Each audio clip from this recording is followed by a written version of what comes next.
and then also the 3 American service members that lost their life overseas, and then, of course, Carl Weathers also. So sending condolences to the families. Thank you. Any others? With these in mind and with those unnamed, would you please join me in a moment of silence?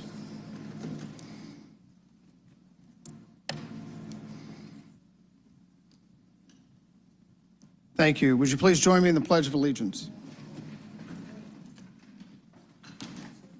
I pledge allegiance to the flag of the United States of America, for to the republic for which it stands, one nation, under God, indivisible, with liberty and justice for all. Next up will be proclamations, commendations, and other special awards. First up, I would like to ask Councilmember Boone to come forward. Councilmember Boone to come forward, and all of those who are here for the recognition of Anayah Denise Buchanan to join us up on the podium, please.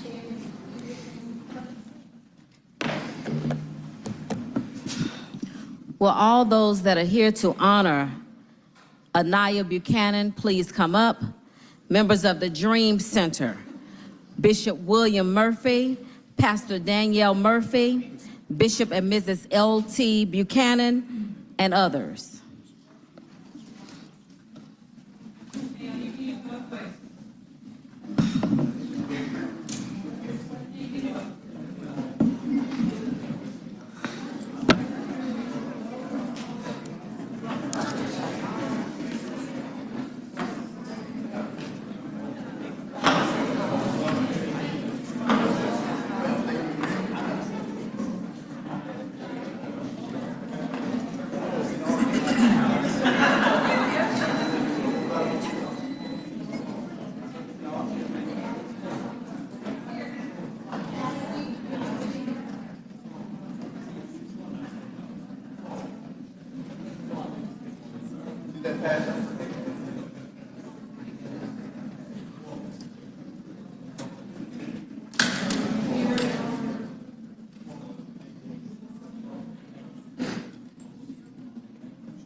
Today, the city of Atlanta is honored to pay tribute to a wonderful, wonderful spirit, a lady that cares about the poor, that cares about the elderly, and swings into action, Anayah Buchanan.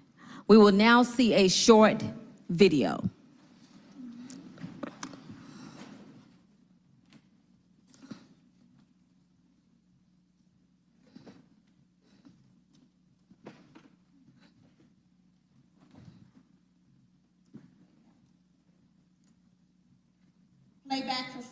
Guru. Anayah Denise exemplifies excellence, innovation, and unwavering dedication in her field.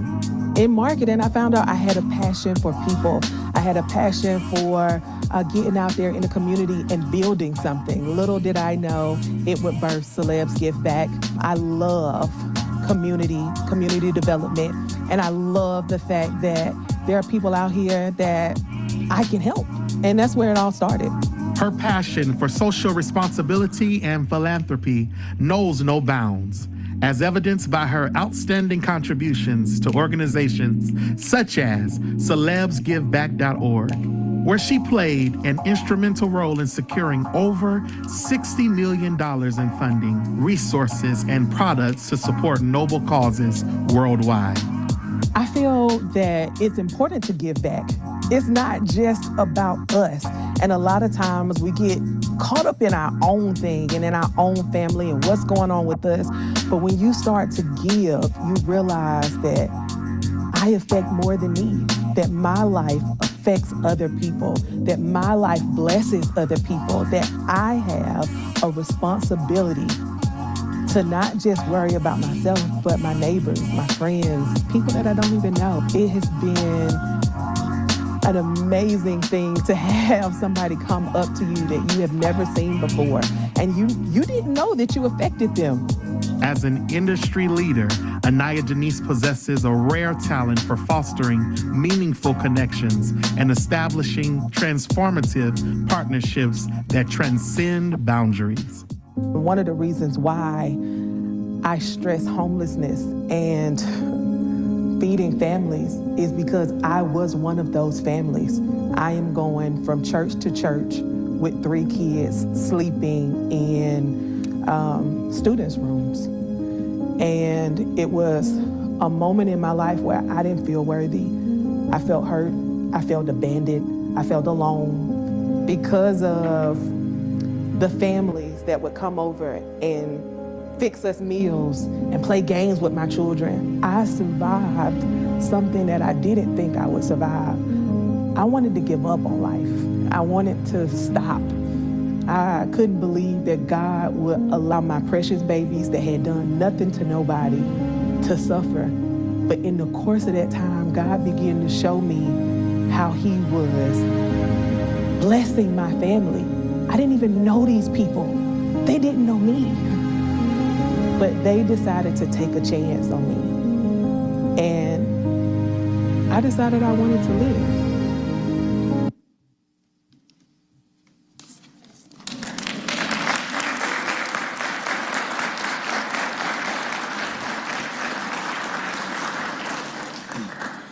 Today, the city of Atlanta is pleased to honor Anayah Denise Buchanan. In recognition of Anayah Denise Buchanan,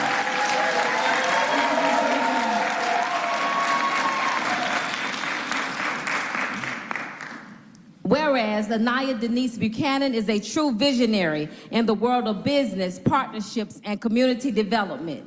She's affectionately known as the connector and partnership guru. And whereas an industry leader, Anayah Denise Buchanan, possesses a rare talent for fostering meaningful connections and establishing transformative partnerships that transcend boundaries. Her unparalleled ability to cultivate and nurture both business and community relationships has earned her widespread recognition and admiration. Anayah exemplifies excellence, innovation, and unwavering dedication in her field.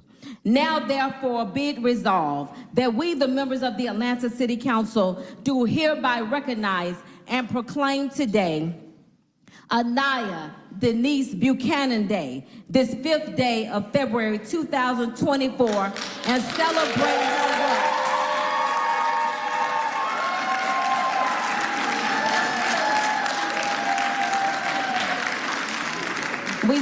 We celebrate her work that has shaped the culture and fabric of this city and this region. Congratulations.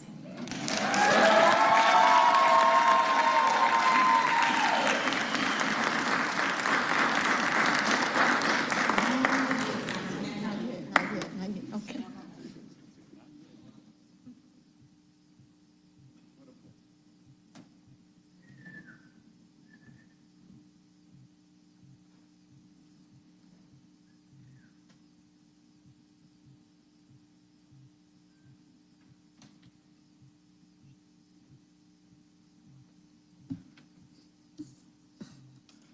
Bishop and Mrs. L.T. Buchanan, her mother and father, are here. We'd like to hear from them.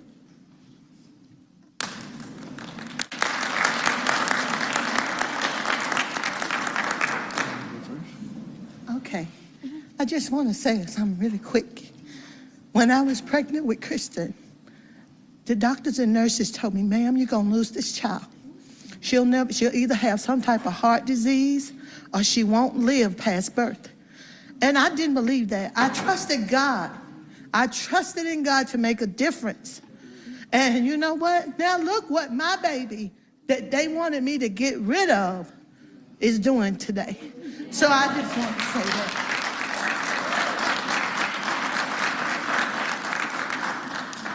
We thank the Lord today for this blessed day and this opportunity, and we just thank Him for what He have done for my daughter and our family. We thank the City of Atlanta for honoring her, and we thank them for working with her. It's just a great pleasure to be standing here today with my daughter doing what she's doing. Now she say, I got this from you, Dad. You taught me this, but today I'm gonna say it before everyone. You got this from Jesus Christ, the Holy One of Israel. So I want all of you to be blessed, and I love each and every one of you just as that's what's come from her. It's that love that only God can give and put in your heart to make you deny yourself and lift up your brothers and sisters. Pastor Danielle Murphy. It is such an honor to be here, to honor someone that's so well deserving. Anayah, you have such a big heart, and I've always told you all throughout this journey that God was going to reward you, give you double for your trouble. We say triple for your trauma and all the other drama. A songwriter behind me said that, but I'm so absolutely proud of you. This is well deserved, and there's so much more to come for all that you've contributed just so selflessly, the connections you've made, and you've passed those along. It hasn't just affected the city of Atlanta or just the Dream Center Church, but you've passed those connections on unselfishly, and anyone who has asked for help and connections, you've given that. So we're absolutely proud of you, and we love you so much. Bishop William Murphy. Well, let me say as a citizen of the city of Atlanta, to God be the glory for the things that he has done through Kristen, Anayah, Denise, Buchanan. She hates it when I call all of her government names, but we thank God for this incredible gift of grace that God has set in our church. And I remember when Anayah first came to us, and we were just meeting, and her heart was just so huge, and immediately she wanted to get in where she fit in. And our church has been so blessed because of your life, because of your heart, because of your ministry. And you look good today too, baby. You just look like a superstar. We thank God for her. I've been teaching a lesson the last couple of weeks from Nehemiah chapter 4. And the theme of the message is this: teamwork makes the dream work. And we thank God for this incredible teammate who has not only been a blessing to our church and to UC demonstrated here, all of these families that she has touched, but she has been a blessing to this city. Thank you for connecting not just good people, but thank you for connecting the church and the city of Atlanta. I'm excited about our path forward as God continues to raise up Kristen, Anayah, Denise, Buchanans all across this city, that the grace that God has given to you as you impart it even to your children and your daughter and your sons in this city, that Atlanta becomes that place that loves one another, that helps one another, and this city moves forward together. I'll close with this: what you have made happen for them, God will make happen for you. Will you help me praise God for this incredible woman? We love you, baby. Miss Vanessa Manley.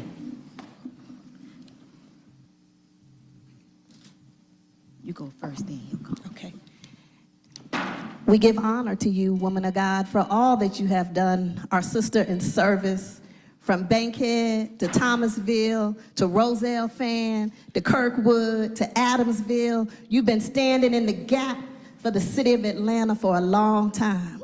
If you've seen a backpack, if you've seen a Nike sneaker, if you've seen a blanket on a homeless person, a turkey for a senior, you've seen a loaf of bread, then you've seen the work of Anayah Buchanan and celebs give back across this city. And we salute you today, and we thank God for you and many more. I acknowledge our Director of Constituent Services, here today with his words at this time.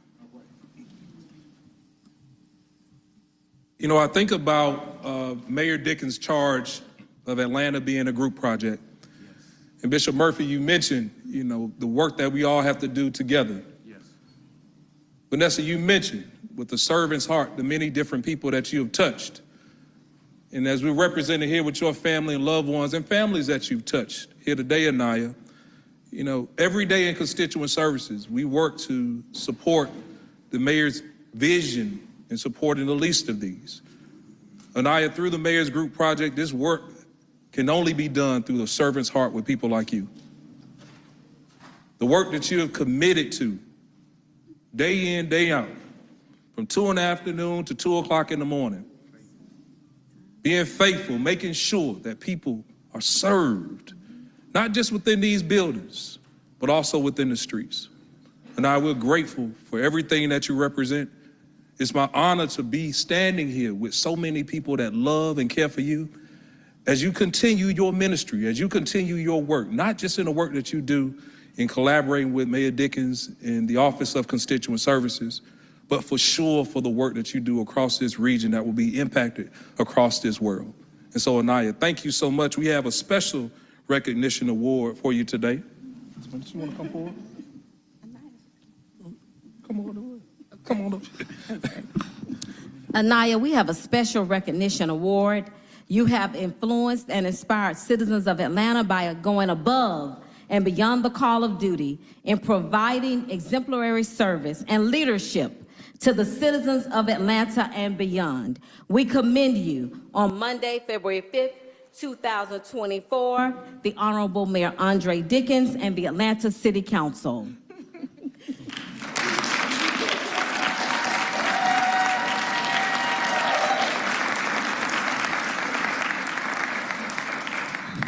Anayah, we also have commendations from Fulton County, the Harris and Morgan family, the Grand Hustle Entertainment family, and the state of Georgia wishes you well today. Congratulations.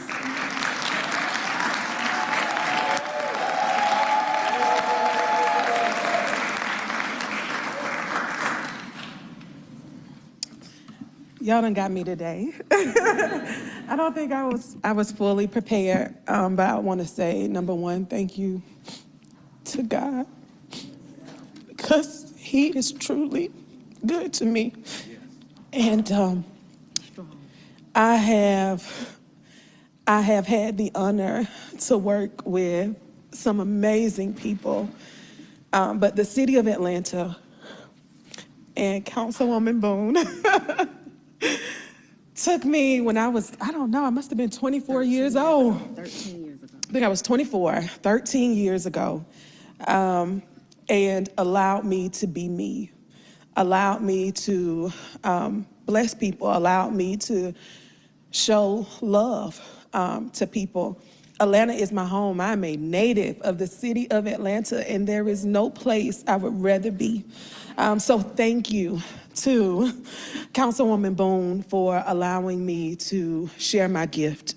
Thank you to my mentor, Vanessa Manley.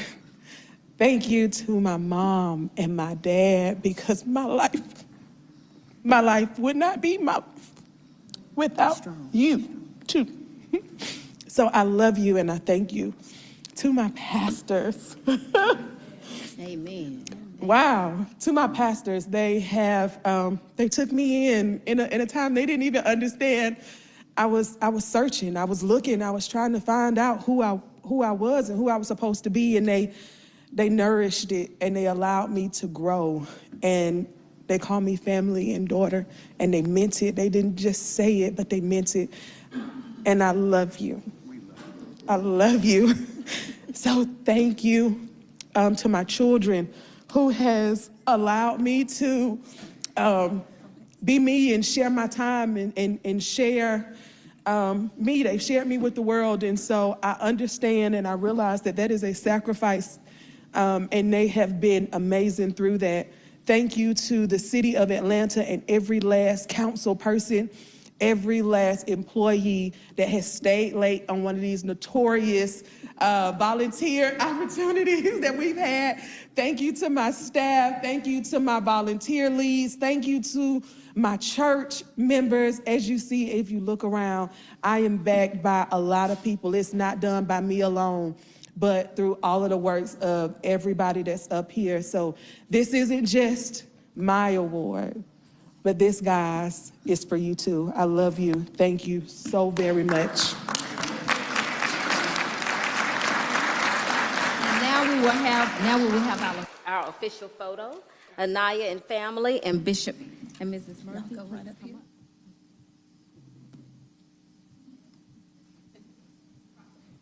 Put that in the picture.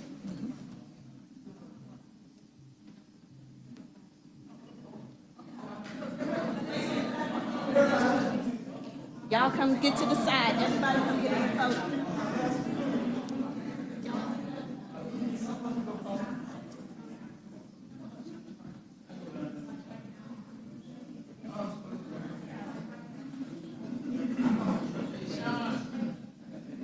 Oh, wow. Right.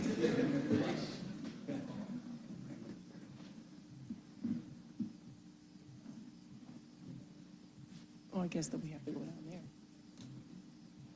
Second row.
That video is priceless.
So happy for you. Congratulations. Bishop.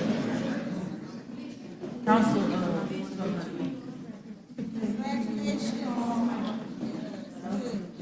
You look nice.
Next, I'd like to invite Councilmember Winston forward and all of those associated with the Arbor Day proclamation to come forward and join us on the dais.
All right, good afternoon, everyone. I'm Jason Winston, and today we are going to recognize Arbor Day. And so I have a proclamation. I'm here standing with Commissioner Justin Cutler and my colleague, Councilmember Keisha Shawn Waits. And so in recognition of Arbor Day, whereas the Atlanta City Council is proud to recognize Arbor Day and celebrate the 39th consecutive year that the City of Atlanta has bestowed with the National Arbor Day Foundation's Tree City USA Award, and whereas each year the state of Georgia celebrates Arbor Day in February, specifically on the third Friday of the month, to align with the optimal tree planting season in the state. And whereas Arbor Day celebrates the many benefits of trees, including improving both air and water quality, preventing soil erosion, moderating temperature, and conserving energy. And whereas in honor of Arbor Day, the City of Atlanta has partnered with Trees Atlanta in the 1 Million Trees Initiative, a tree planting and tree conservation campaign. And whereas this year's season, the City of Atlanta will facilitate the planting of more than 2,800 trees in our community. And whereas this effort reinforced the words of Arbor Day's founder, J. Sterling Morton, who said that each generation takes the earth as trustees. This idea reminds us of the responsibility each generation has toward protecting the environment. Now, therefore, be resolved that we, the members of the Atlanta City Council, on behalf of the citizens of Atlanta, do hereby celebrate Arbor Day and join the community in reflecting on the importance of our city's trees and green spaces on this 5th day of February 2024. So thank you all. Any of my colleagues would like to say anything? We have Commissioner Cutler, who has a nice sign up here. And we're going to go down on record as the shortest proclamation, unless one of my colleagues has something to say. All right. Councilman Lewis. All right, I'm going to stand up and take a photo.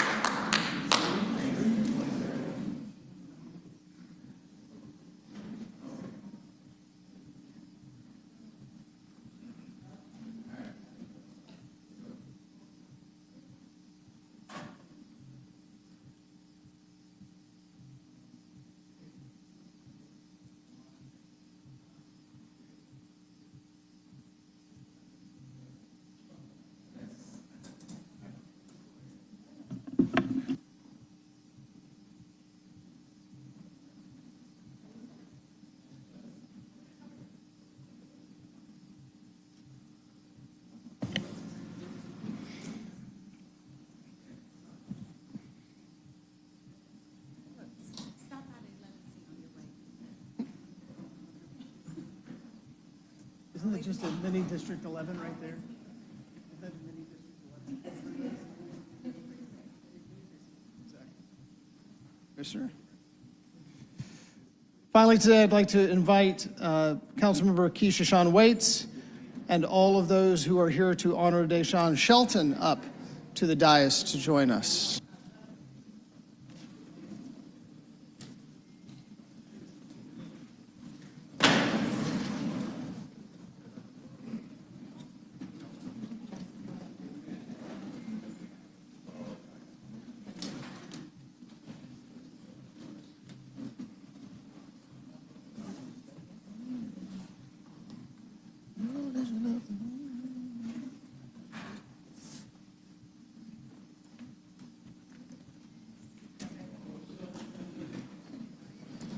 Now this yours. Come here, Council.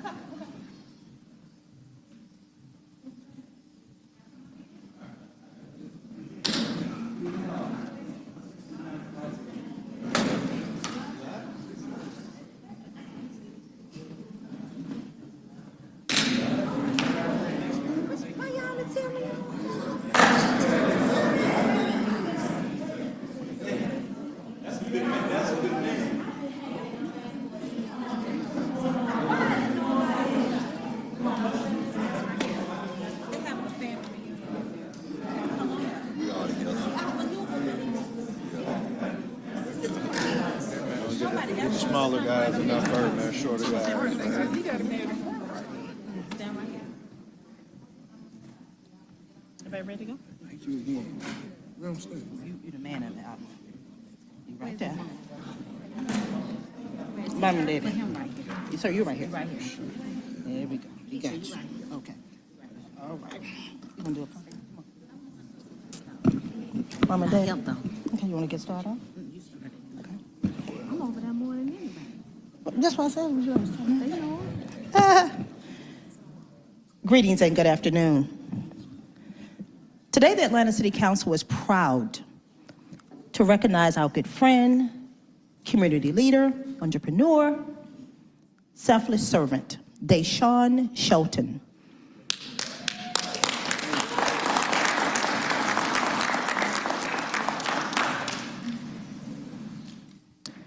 Dedication to the entrepreneurial spirit in entertainment and community enrichment. Mr. Shelton has left an indelible mark on our city. Deshan's journey, marked by integrity, innovation, tireless effort, stands as a shining example of vision, perseverance, and compassion. From humble beginnings, organizing local events in pivotal roles in the emergence of Think It's a Game Records, Deshan consistently demonstrated an unparalleled ability to ignite success, foster talents, and build thriving communities. His leadership at Think Like It's a Game Records, spearheaded and marketing management efforts, set a standard of excellence in the music industry, propelling the company and its artists to new heights. Beyond entertainment, Deshan's unwavering dedication to family, community is evident by all of our guests today. Founding the Bank Event Center and philanthropic initiatives, including the Bank Foundation. Through Christmas and toy coat drives, Thanksgiving food, wellness give-backs, back-to-school drives, Mr. Shelton uplifted countless individuals and families in need. You want to finish up for us? See if it works. Now therefore be it resolved that we, the members of the Atlanta City Council, on behalf of the citizens of Atlanta, do hereby recognize Deshan Shelton for his outstanding contributions to entertainment, entrepreneurship, and community empowerment on this 5th day of February 2024. To this entire bank family, thank you for serving the least of these. I have been there for the past years for the bike giveaway, the coat giveaway, the turkey giveaway, and so many other events. So thank you all so much for transforming that space and bringing Donald Lee Hollowell, formerly Bankhead, alive for the citizens of Atlanta. To Mr. Will, to Pat, Darnell, this entire family, thank you all for what you all have done in the city of Atlanta. We appreciate you.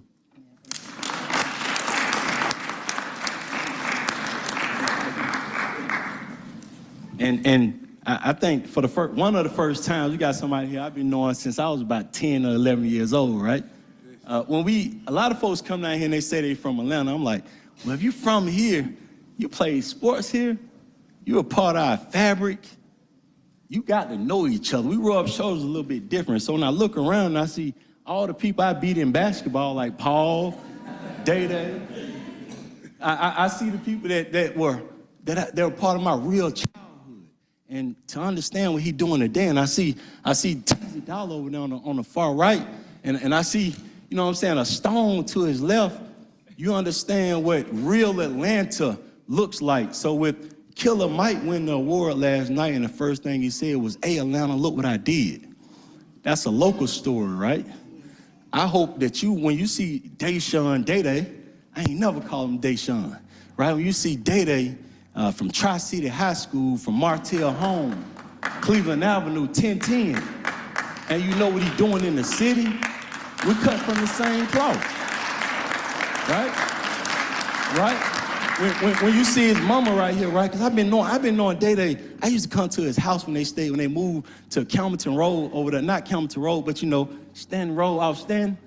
I used to come over there with Mario Warner, and I remember we used to hang out then and to see where he took it to. And man, this the beginning. I just did an interview about Killer Mike and what they said. I said, he ain't hit his peak. Man, we are at the generation, we're at the age to where you can stand beside us and behind us. Right? It's now. We ain't, man, they can't give us permission no more. So whenever I see you standing up here, I know what you represent. That's the real Atlanta. They can keep on talking. That's the real thing. So congratulations, Deshan, Day-Day, Shelton, and family for putting on for the city.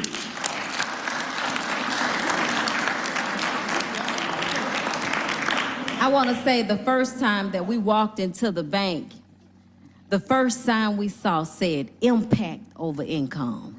Impact over income. Thank you all for digging deep in your pockets. And we must hear from our attorney extraordinaire.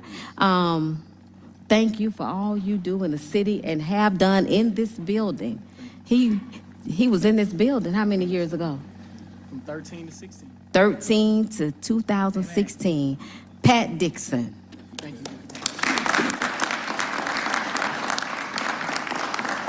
Councilwoman Boone and Councilwoman Waits, and of course our brother, Councilman Lewis, who just gave those remarks. It's an honor to be here today, not only as a son of the city, but also to honor Mr. Shelton, who started out as a friend, turning to being one of my brothers, and now he's one of my business partners.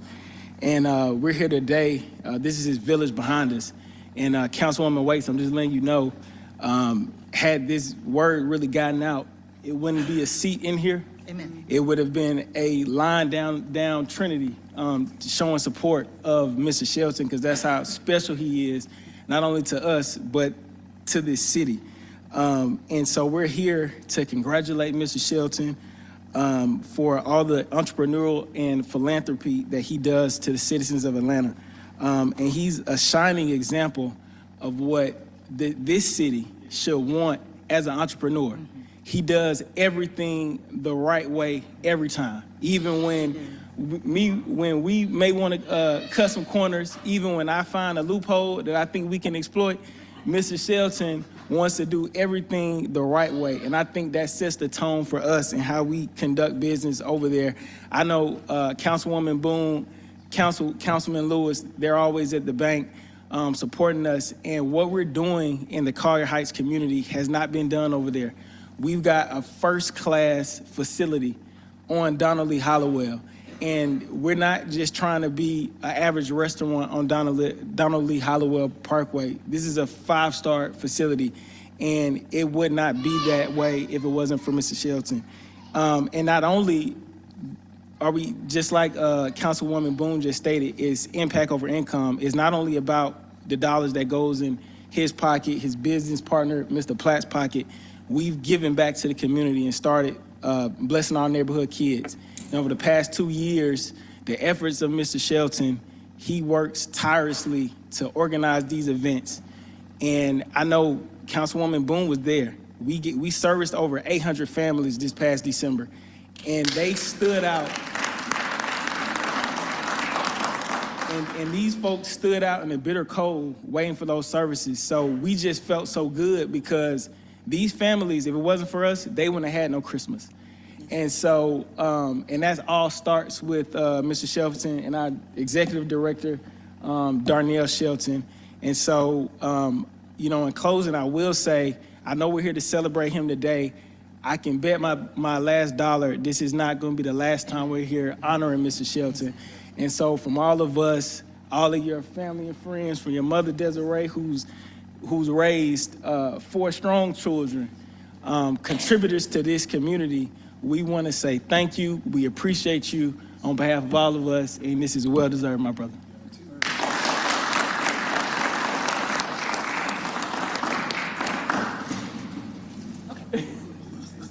Thank you. Big Will. That's our man. You know, I've been watching this fella since he was in college, and I always knew that he was going to grow up and be a fine young man. It's just an honor to have him as a business partner now, because I used to sit in my office when he was in college and watch him for 2 and 3 hours a day and had him on the surveillance that he didn't even know he was being watched. So I always knew that he had the expectation to really become a fine young man. And I'm very proud to be in partnership with him. And this is not the end of our journey. Like, this is just the platform, the bank. It's just our platform. We have a long road ahead of us. So it was a blessing and an honor. And I'm glad to have a partner like this.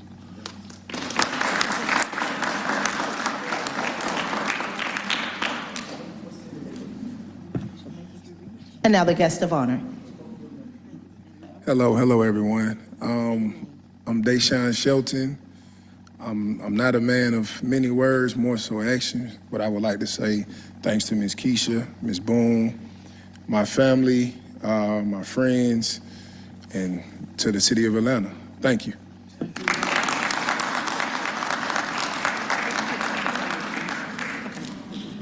Okay, now guys, we're gonna take a photo. Thank you. Okay. Stefan.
We'll now move to remarks by the public.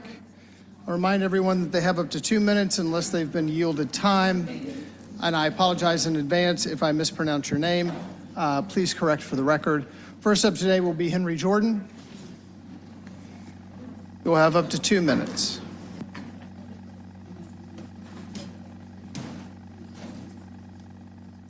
Giving honor to the Spirit of God, everyone that's here.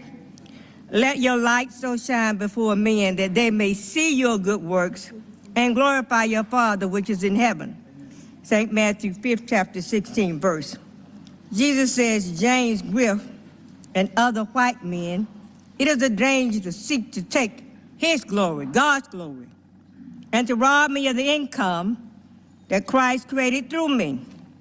The income was created for your protection and for God's glory. And ye shall know the truth, and the truth shall make you free. St. John 8:32. They will not be sinless, but blameless, free from the power of sin. Jesus give us power to conquer sin that will kill us. For God commanded, saying, honor thy father and mother, and he that curseth father or mother, let him die the death. Matthew 15:14. When you curse your mother or father, you ask for death. When James asked to kill Jesus' assignment for me, he asked to be killed. Receive us, we have wronged no man. We have corrupted no man. We have defrauded no man. 2 Corinthians 7:2. It is not a blessing to wrong people, to corrupt people, to defraud people, as the flesh teaches you. It is a dangerous action to mess with money created by Jesus Christ. Christ will conquer for me if I seek to obey him. I said, Jesus, give us power. Give me power to conquer the sin in me, around me, and in others. Because this is his will for us. Not only, everybody. Christ created us. We didn't create ourselves. God created us to serve him and him only. Time has expired. Thank you. Next will be Tim Franzen. You'll have up to 2 minutes.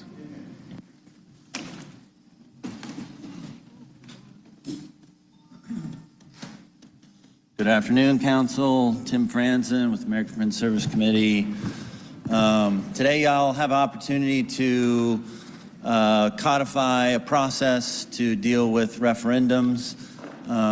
As you may know, a piece of legislation passed through the Committee on Council, and it still retains signature match in it.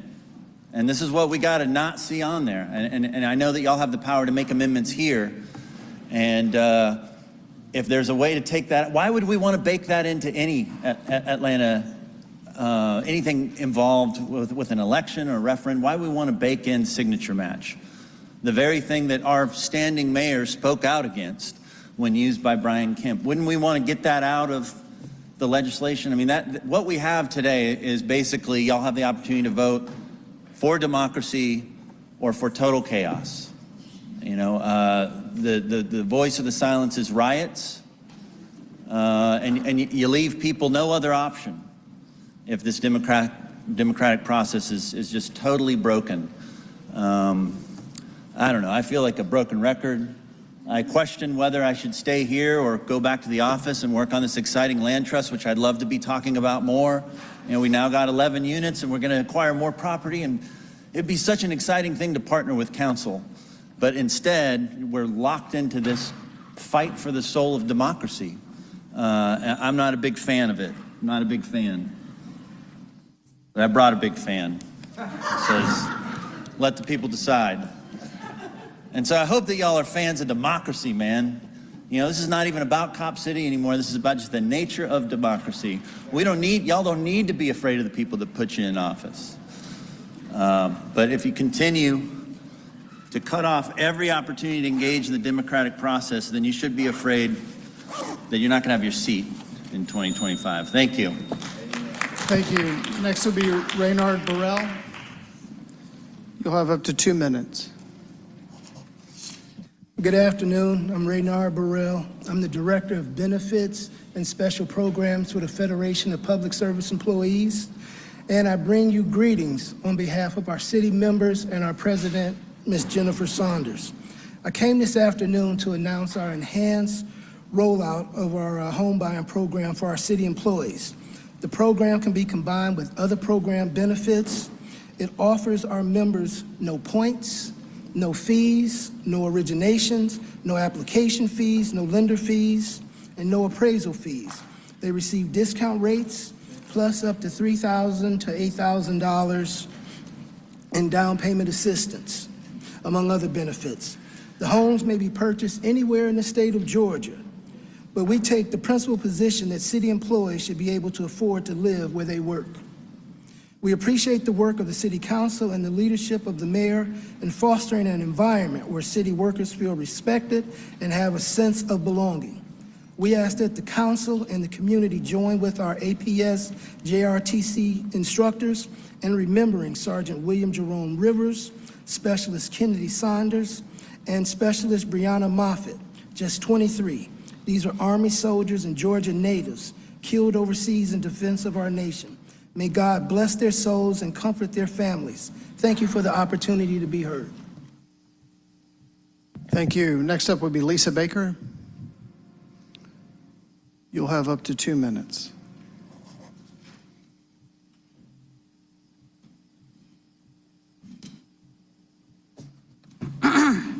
The council shall be authorized to submit to the qualified voters of the city at any election, any ordinance or resolution which it may deem proper. Atlanta City Charter, Section 6637C. I don't even want to talk about this legislation on referendums from the Committee on Council because you don't need it. You do not need to count signatures to put our referendum on the ballot. You could put it on the ballot in November right now and let the people decide. But you are not going to do that. You know why? Because you are afraid of democracy. That makes you fools. Because ultimately, this is not only about Cop City. This is about democracy. And democracy is supposedly the structure that gives you all of your power to sit in those seats and make legislation. How long do you think you can continue to override and ignore the voices of the people and still hold on to that power? See, you're afraid that if we vote, we're going to vote against Cop City. But that is not what you should be afraid of. You should be afraid of the radicalization of more than 100,000 people who signed a petition in the mistaken belief that their voices mattered. You should be afraid of them discovering the truth that their voices never mattered to you. You should be afraid of them realizing that the Atlanta way is not democracy, but a corrupt insider backroom system that empowers corporations like the Atlanta Police Foundation to control the lives of ordinary people. You should be afraid of 116,000 people realizing the truth, that the only way their voices will ever matter is if they dismantle every single aspect of the government that we have right now. And I am not talking about voting you out and voting equally corrupt people in. I am talking about getting rid of the entire system of city council and replacing it with a system that will listen to the voice of the people. That is what you should be afraid of. You're afraid of losing a vote against Cop City. You're right to fear that because you will. But if you continue to refuse to let the people decide, Cop City is not the only thing that's going to fall. Thank you. Next will be Jacqueline E. I can't quite read the last name. Exer. Sorry. Jacqueline. It's Jacqueline, and then could be. Did I write that poorly? No worries. You have up to 2 minutes. Okay. I had to change my statement based on the decision of the Committee on Council, so it'll be a lot shorter. 2 weeks ago, for the record, my name is Jacqueline Echols, and today I'm speaking as a citizen of Atlanta who votes and has the right to vote on the police facility training referendum. 2 weeks ago, the mayor, through a substitute ordinance proposed by Councilman Shook, attempted to include signature matching as part of the validation process. Today, that substitute was approved by the Committee on Council. Shamefully, this is the same tactic used 4 years ago by the state's Republican leadership, primarily led by Brian Kemp, that resulted in thousands of citizens being purged from the state's voter rolls to prevent them from voting. Why? To influence the outcome of that election, a ploy to disenfranchise voters that Mayor Dickens railed against then, but is now supporting. If signature matching was a bad idea 4 years ago when Kemp did it, why is it a good idea today when he's doing it? Why is the mayor so afraid to let Atlanta citizens vote? It is not because he thinks the referendum will fail, but because he fears if citizens are given the opportunity to vote, he will lose and the referendum will pass. Desperate people do desperate things, and this is the mayor's desperate attempt to disenfranchise Atlanta voters. Shame on you, Mayor Dickens. Let the people decide. Thank you. Thank you. Next will be Margaret Spalding. You'll have up to 2 minutes. Good afternoon. My name's Margaret Spalding. As Jackie said, Andre Dickens railed against signature matching 4 years ago. It was used to purge thousands of citizens from state voter rolls. Why? Because it's a suppressive, targeted tactic that was then used by Republicans to strip people of their democratic rights. This majority Democratic council's blatant hypocrisy and selective repression will be your legacy if you support this ordinance that's on the table today. Hypocrisy, repression, and fear. So you trust your legal team, but they blessed an ordinance that stands before you now despite its unclear language. Just for example, they use signature verification and exact match interchangeably. This is going to be chaos. This is poorly written, bad policy, bad precedent, and it's going to cost taxpayer money, as we know. I'm not a legislator, but it's clear to see that this is bad policy. We're being disenfranchised now by the fact that this body has not passed the legal state requirement to have a referendum process. So any excuses by which you dismissed Bakhtiari's ordinance for saying it might disenfranchise people is laughable. Do your job. That's legislation, not law. When Mayor Dickens appeals, the court can decide. Let the people decide what to do with their tax dollars. Whether you do or not, good luck in the next election and good luck with your legacy. You'll need it. Thank you. Next will be Mary Hooks. You'll have up to 2 minutes.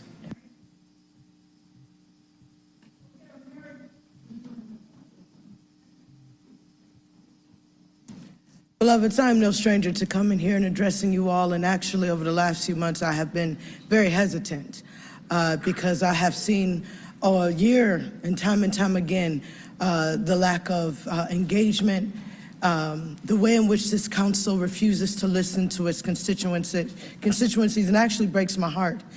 And I've come because we have literally been throwing down for months to do what I would think anyone who got voted in by the people would want to see happen, and how excited you should be that you have constituents that actually want to engage in democracy.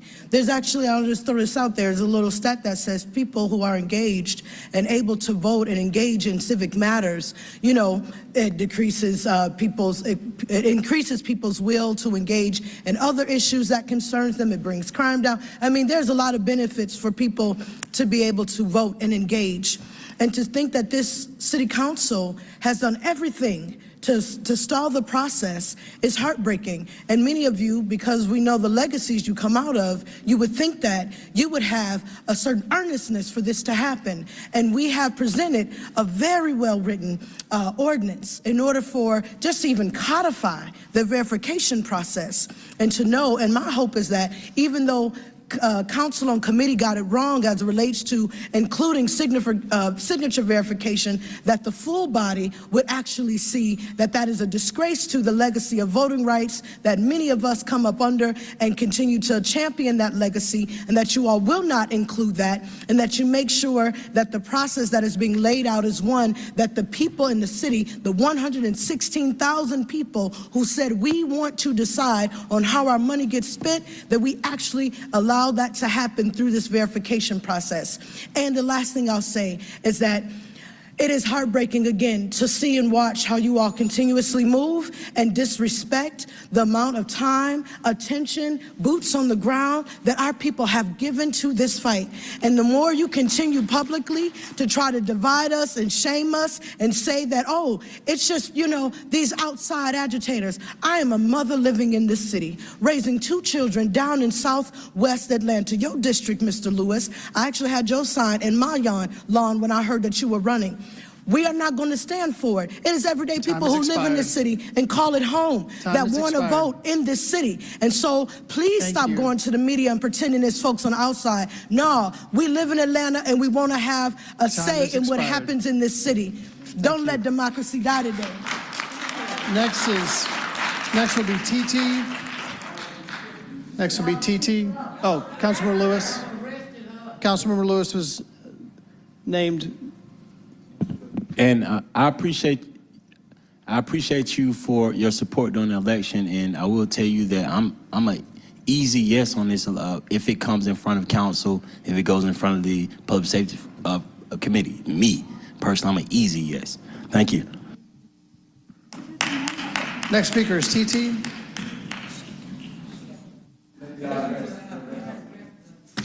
Next speaker is Angela Raphael. You have up to 2 minutes.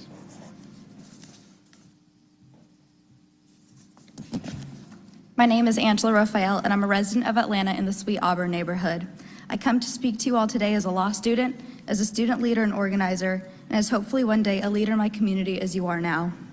I'm here on behalf of Law School Democrats of America, the Black Law Students Association, American Constitution Society, People's Parity Project, and all the other students at Georgia State University who believe strongly that the referendum regarding the police training center should be on the ballot and for the people to decide. I grew up learning the ideals of community, leadership, politics, and government. I grew up with the lesson that power is derived from the governed and our political leaders work for us. As the people that we elected, is it not your job to represent and carry out our will? I ask you, what are you so afraid of that it's become such a burden on you to hear out the people's will? You already know exactly what we want, and you know how much we don't want Cop City, a gross misuse of tax dollars we pay and have had no representation over. If you're not working for us, who are you working for? Atlanta has proven since the 60s that our will be heard. I ask that you hear us now within the confines of the political process and not let this legal process devolve into something extra legal. Almost every one of these signatures represents someone who is willing to fight to stop Cop City, but every single one of those signatures is somebody who believes in the democratic process to vote to stop Cop City. All our resources could be used in more productive ways. We could be taking care of us. We could be investing in our future. I can only imagine how much violence and crime we could prevent if we spent $109 million on services to take care of our community instead of training city employees for urban warfare against us. Please pass this legislation. Thank you. Next will be Amalat. You'll have up to 2 minutes.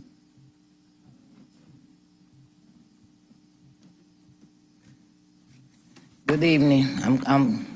I'm here again, and we're still fighting for housing in our community. But when y'all vote to rezone High Destiny, they're gonna make more people homeless, and y'all know this.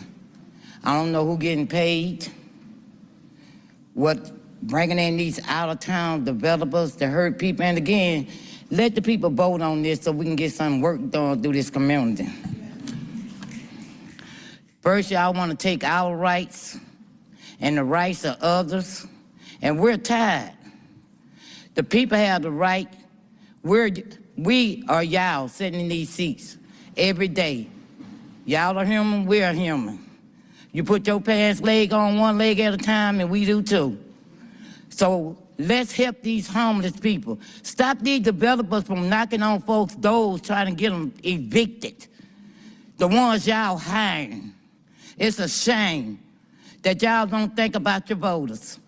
But I got news. It's been a lot of stuff going on behind your back, and a lot of y'all ain't gonna have no seats come election. And that's Alma speaking, that's a voice, a stable voice. And I'm gonna make damn sure of that, you can believe that, because y'all have hurted us enough. Y'all have went behind our backs, sending us out. No housing in our communities. Children on the street, seniors on the street. Now y'all working on putting more seniors out. Black people, wake up. We put y'all here. We put y'all in these seats. Y'all supposed to be one. Y'all supposed to work for us. Y'all don't work for developers. Y'all don't work for out-of-town people. Y'all work for the city of Atlanta. And we are the people. And right now, the people need y'all.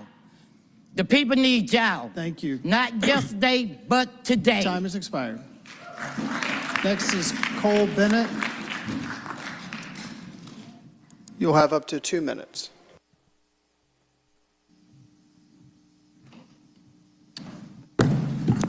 Good afternoon, members of the council. My name is Cole Bennett. I come to you today as a representative of Move to Amend and other organizations of my neighbors and community in Virginia Highlands and my peers and fellow students at the Georgia State University College of Law.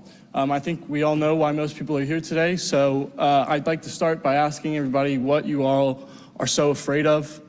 Is it that by allowing this referendum, which has already been bastardized by the Committee on Council, to appear on a ballot might result in the cessation of a project, might result in the people's voice being heard and result in the cessation of a Cop City project that would run afoul of the people it is who you really work for?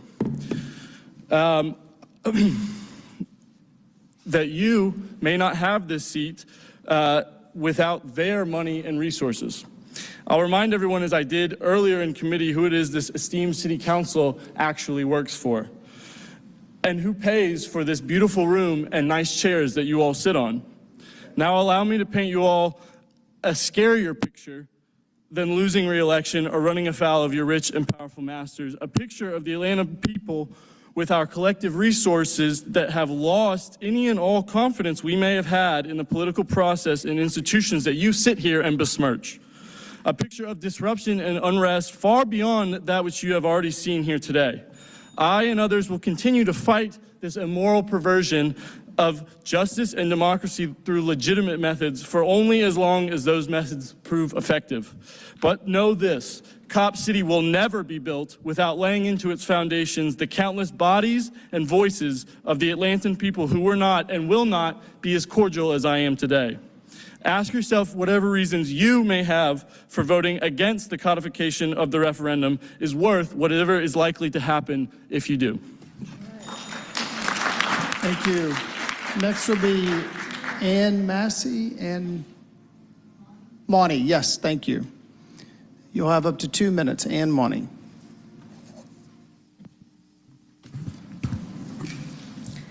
Council members, my name is Ann Monty. I've lived in Atlanta's Lake Claire neighborhood since 1969. For 50 years plus, I've been proud to be a citizen as Atlanta developed from a largely segregated city into a much more democratic, cosmopolitan city. During my career in education, I studied the history of Atlanta's evolving democracy, which is relevant to today's question. Will you approve a democratic procedure ensuring citizen input on a project of vital importance? The historical example I'll give provides a challenge. Will you live up to the model set by those who expanded democracy in Atlanta decades before African Americans gained full voting rights in 1965? After the Civil War, when the city established public high schools for white students It ignored the Black community. Led by the local NAACP, the Black community effectively used one tool available, the right to vote on bond issues for city development. After 5 years of work, they won approval for a Black community high school, expanding democracy and leading to the opening of Booker T. Washington High School in 1924. I read the AJC. I know the commitment of the mayor and Atlanta's major players to build a new training center as presently envisioned. But are their votes the only votes that count? Not if we have a functioning democracy. Will you, representing all Atlantans, adopt a procedure affirming the city's commitment to democracy? Will you live up to the tradition of those who expanded democracy under much harsher circumstances? Will you live up to this democratic tradition by passing Ordinance 3442, or will you reject that democratic tradition? Thank you. Thank you. Next will be Casey Sharp. You'll have up to 2 minutes. Hello, council members. Here we are again, taking off time from work to be here with you and speak a little bit. But the thing is this, I'm not actually here to talk about Cop City, and we're not actually here for most of us to talk about Cop City, although it's going to be mentioned a bunch. What we're actually here to talk about is that we just want you to stop playing games with us. Just stop playing games with us. That's all. We were told, hey, stop protesting in the street, stop doing civil disobedience and all these other things. Go out and do the civic, peaceful thing. And we did that. We did that. And now the response is, oh, no, we didn't mean to actually do that. We didn't want you to actually succeed at this. We did something absolutely historic here. Even if only half of those signatures are valid, it would be a complete record, and it would be far more than the number of people who actually voted for the current mayor.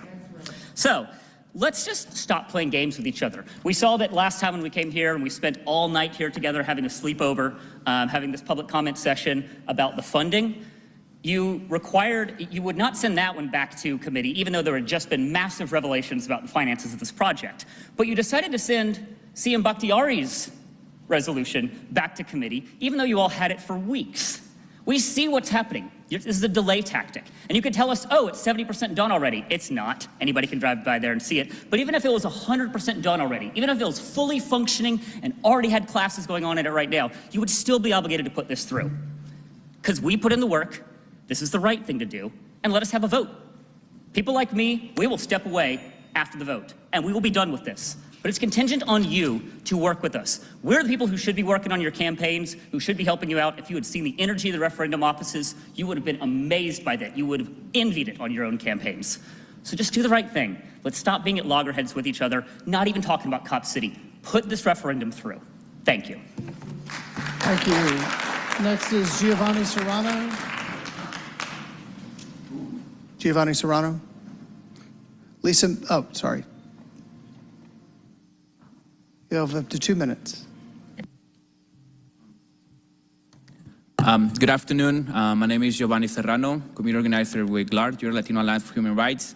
And just staying here for me is like, man, where is democracy going, right? Where is democracy, right? We have seen Cop cities being built throughout the entire United States of America, especially in cities where there is a large majority of black and brown bodies to further criminalize us. But not only that, because you all understand that people are losing trust in the system. We're losing trust in the system. We are tired of the hypocrisy where corporations are the ones that are ruling, and people both from the left and the right have seen this and are willing to take action not through voting anymore. And that's what you guys are preparing with COP training facilities, more detention centers, more prisons to put many of the people that are speaking in jail.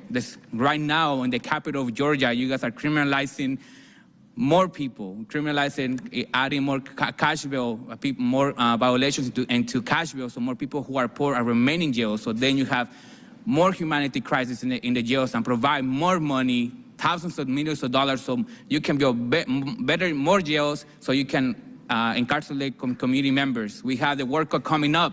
I love soccer, but I don't want the World Cup to come here anymore because I know what that means to the homeless members of our community. They will be criminalized, put in detention centers, put in jails, because we don't want to show that the true reality of what the city of Atlanta is. We give money to corporations, but we don't give money to really address the root causes of crime. And we have been conditioned to do community service so we can look good that we're helping the community, but we're not addressing the root causes of what is causing those necessities that we are supposedly addressing. So right now, I ask you guys to do the right thing and consider, make the changes to the legislation that move forward and leave as it is, as Councilmember Bakhtiari passed it, because that's the legislation that people believe in. Time's expired. Thank you. Next is Lisa McGee. Lisa McGee. You'll have up to 2 minutes. Hi. So I've lived in District 1 for the past 4 years and work as a working class person in a restaurant in District 2 for 4 years as well.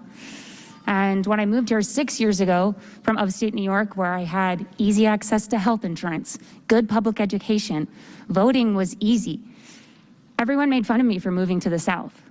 They said a lot of things about how corrupt it was, how backwards it is, and how hard it is to make change. And so I realized I live in 2 cities, one in which the people in this room live in, use their voice all the time, and we're building a beautiful vision of a liberated future together.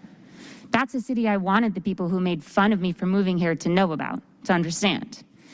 And then I live in the city that y'all run, where we have no voice, you try to suppress us at every turn, despite how hard we work. So I stand here asking you to give people the chance to be proven wrong about you. Count the signatures, pass the legislation as Liliana put it forth with no signature matching, because the Atlanta we want to live in is different than the one that you're creating, and you have the chance to do something different. Thank you. Thank you. Next is Azra Kay.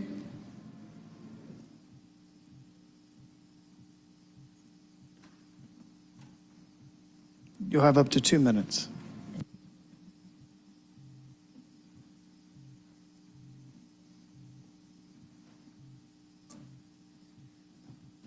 I'm gonna be honest, I'm gonna be very blunt. Very blunt. I'm not gonna keep it nice, I'm not gonna keep it cute. I'm gonna stand on business. Like y'all should be standing on business, and y'all not. I'm 18, I just graduated high school, so I'm younger than most people in this room. I just wanted to, just sit here and say that I should be worrying about colleges, getting my life started, doing the basic things at 18. But I'm coming up here having to tell you how to do your job. Why am I doing that? When you should already know how to do your job. You get paid every day, every Friday. Or I don't know how y'all get paid, but y'all get paid. Y'all get paid more than me. I know that's for sure. So why are y'all not doing your job? Why am I over here having to come up here to tell you how to do democracy? We all learned that in high school. I know I did. I know y'all got your diplomas. I know some people in here got their diplomas. So I don't understand why I have to come up here to tell y'all how to do this. Y'all know this is wrong. Y'all know that Cop City should not be a thing. Y'all know what to do. Y'all just don't want to do it. Y'all sit here and you're not looking at us. I don't know what you're doing, but you're not standing on business like you're supposed to. Do your job. Like, I'm over here having to not be at work. I work doubles. I'm 18 working almost 50 hours a week. Why am I doing that? I'm over here having to come up here, having to tell you how to do your job when I should be at work. I'm tired. But at the end of the day, I have to come up here and tell you to do your job because y'all ain't gonna do it. Y'all need to stand on business, capital B, because y'all ain't. Do your job. Thank you. Thank you. Next will be Vanessa Ward. You'll have up to 4 minutes due to yielded time. Hello, how y'all doing? My name is Vanessa Ward. And my name is the first name on the petition to ask for the referendum ballot, for you guys to put it on the ballot. I'm kind of nervous. I got things written down, still can't get it right. Okay?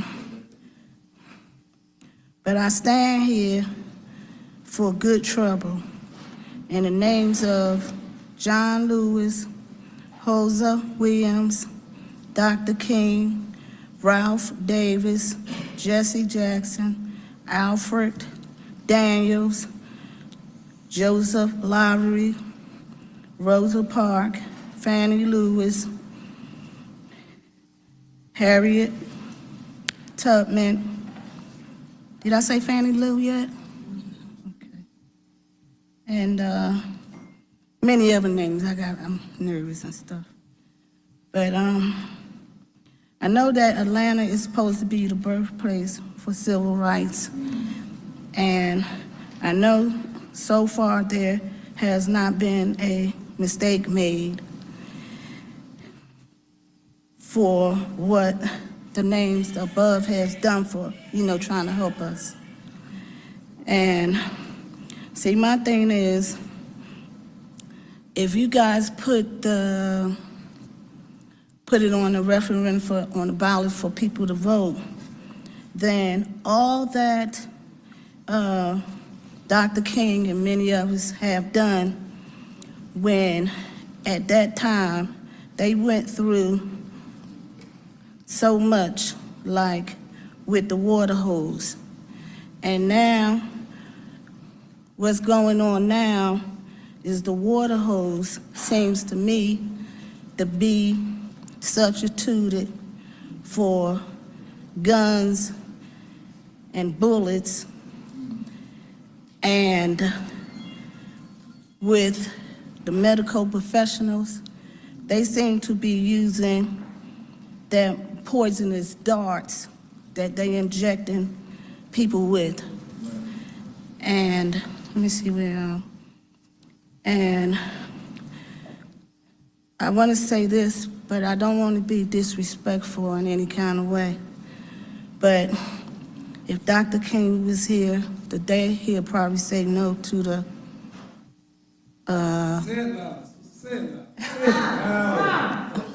get close to y'all, can't hear me? I said if Dr. King was here, he would probably say no. Okay. I got some more time.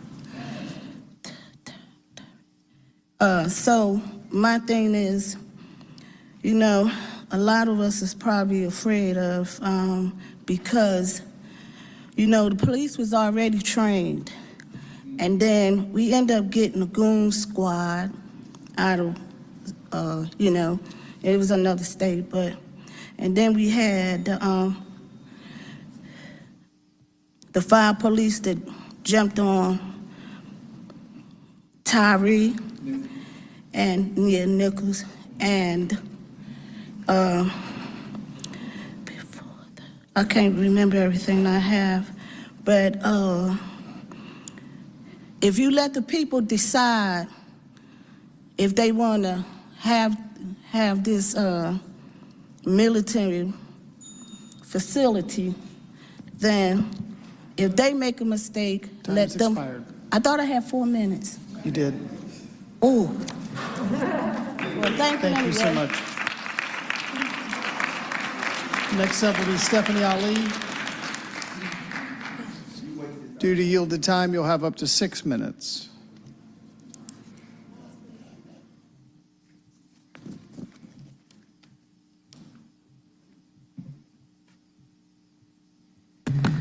All right.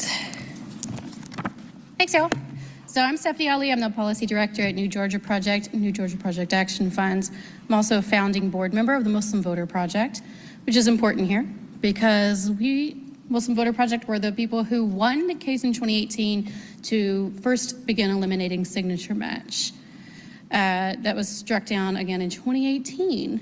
Most people give it to the Democratic Party because they came back and got a second agreement that same year. But Georgia Muslim Voter Project started that first case. So I want to point out that we are not the only 2 organizations that oppose signature match in this instance, in referendum work, in ballot work, in voting work.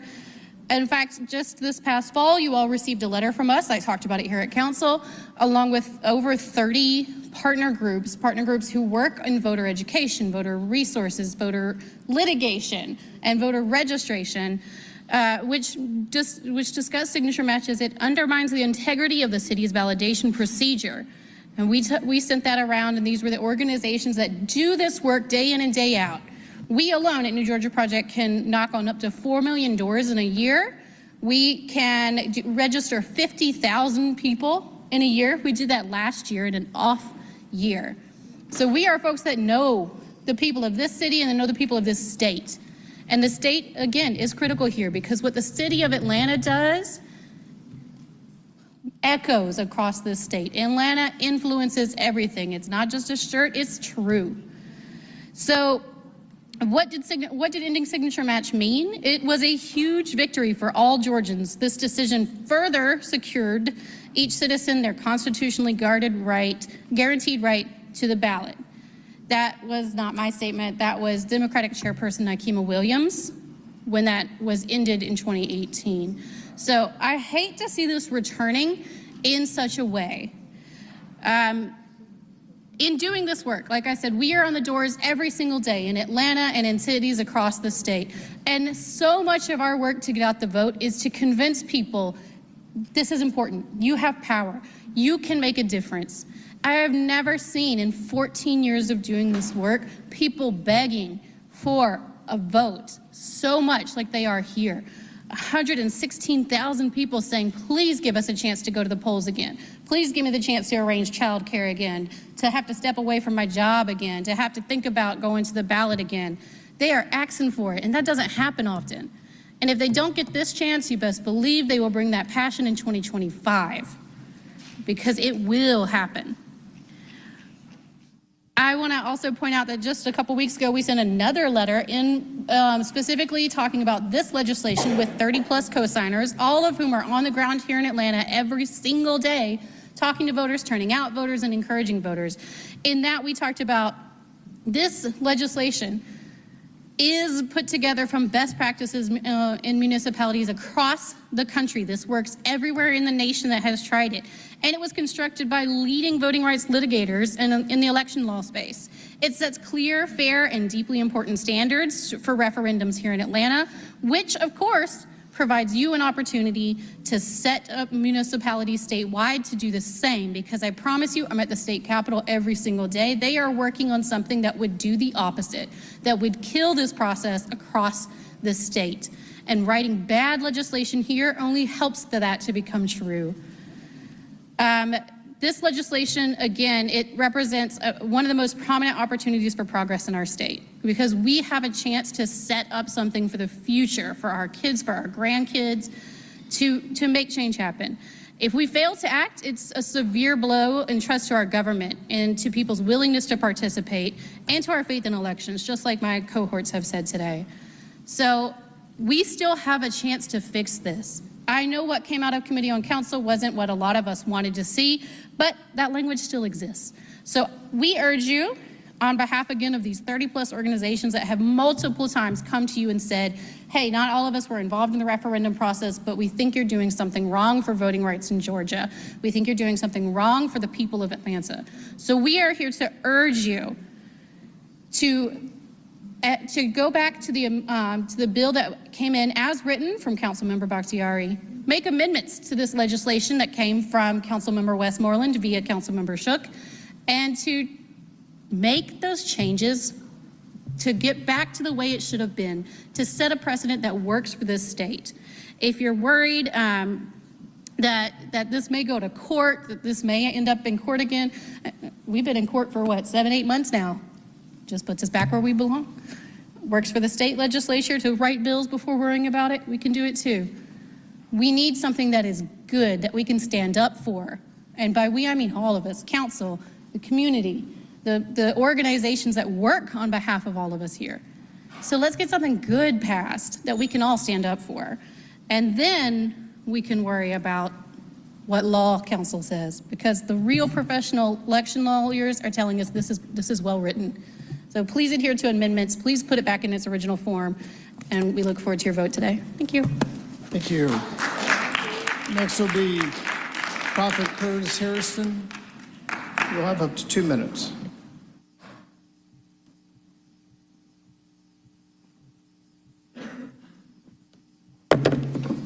Amen. Here we are again. God is good. And well, I was here when the little protest went on, when y'all cops rushed in here and arrested these girls for just coming up on your up to sitting in these seats. And y'all rushed in here and y'all arrested the black girl first by another black cop. So that raises another issue. Now, like I said before, you know, either you do it, if y'all don't get it right, then God gonna get you right. Now, like I said,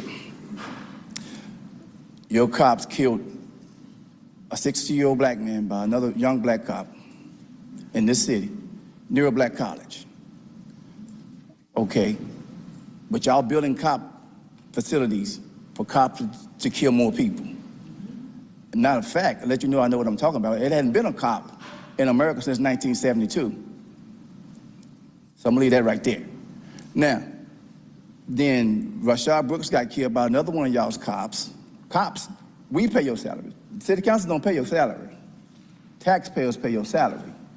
Write that down. Okay, now, Garrison Rolfe killed Rashad Brooks at Wendy's parking lot. Shot him in the back. You understand? You shot a black man in the back. You are protecting that system. I'm talking to you, City Council. I'm talking to you, Overstreet. I'm talking to you, Bond. I'm talking to you, Lewis. I'm talking to you, Westmoreland. I'm talking to you, Wyatt. I'm talking to you, Jason. I'm talking to you, whatever your name is. I'm talking to you, Armin. I'm talking to all of y'all. You are protecting that. That's why we're mad. You understand? People are killing, you're protecting a racist system. You understand? Now, no justice, no peace means that. That's what that means. So if you're not, these people are not being protected, y'all not being protected. So if you're not protecting these people, you're not gonna be protected either. Time has expired. If these people right here are feeling that the cops gonna kill them, then guess what's gonna happen to you? Thank you.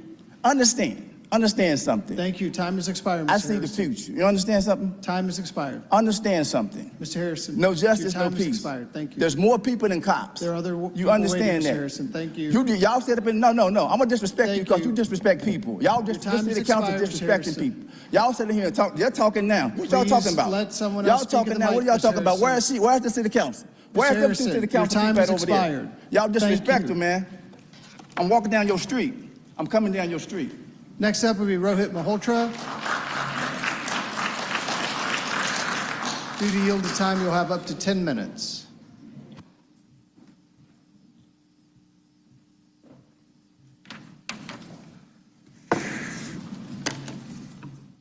Looks like I have 1 minute for each month that we've been working on this process. This will be my last time coming to this chamber to remind you of people's right to direct democracy in our city. This body has completely abandoned your responsibility and your civic duty to our people. Many of you have put your political aspirations ahead of your civic responsibility. And today, the reason I'm emotional, y'all have seen me talk in front of places for 10 years. I'm emotional because I walked into this chamber and watched in the home of Lewis and King, I watched in the Year of the Youth, young folks get handcuffed, marched out for everybody to watch, and told that they were going to be arrested for peacefully protesting in our city, in our Atlanta. I'm so sad. That's heartbreaking. This body has no problem finding the words of King when it is politically expedient. But you also have no problem finding the same tactics that assassinated him in the first place. And you use those tactics against us. And I am here not because I believe that me appealing to you will actually do anything anymore. I want to make sure that the record remains straight when we talk about this in the future, that there will be no revisionist history of how we got here. Almost 20 years ago, we promised a black community a public park, a park that was turned into a prison. We said we will reimagine that for that community. And then on the heels of the murder of George Floyd and COVID-19, while organizers were raising money for funerals and for basic human rights for folks, corporations and donors were raising money to build one of the largest police training facilities that this country has ever seen. And they said that we will only build it on one place, and that is on the same land that we promised that black neighborhood would be a public park. And this body obliged. Somehow, you were able to sign this agreement when your hands were apparently tied behind your back. And so many of you, Councilmember Bakhtiari, Lewis, Waits, Dozier, you have been speaking up that you want to make this right. And this body has continued to break its word and to break our hearts. And you said you wouldn't make the park smaller for that community. You did. You said the price of the facility wouldn't go up.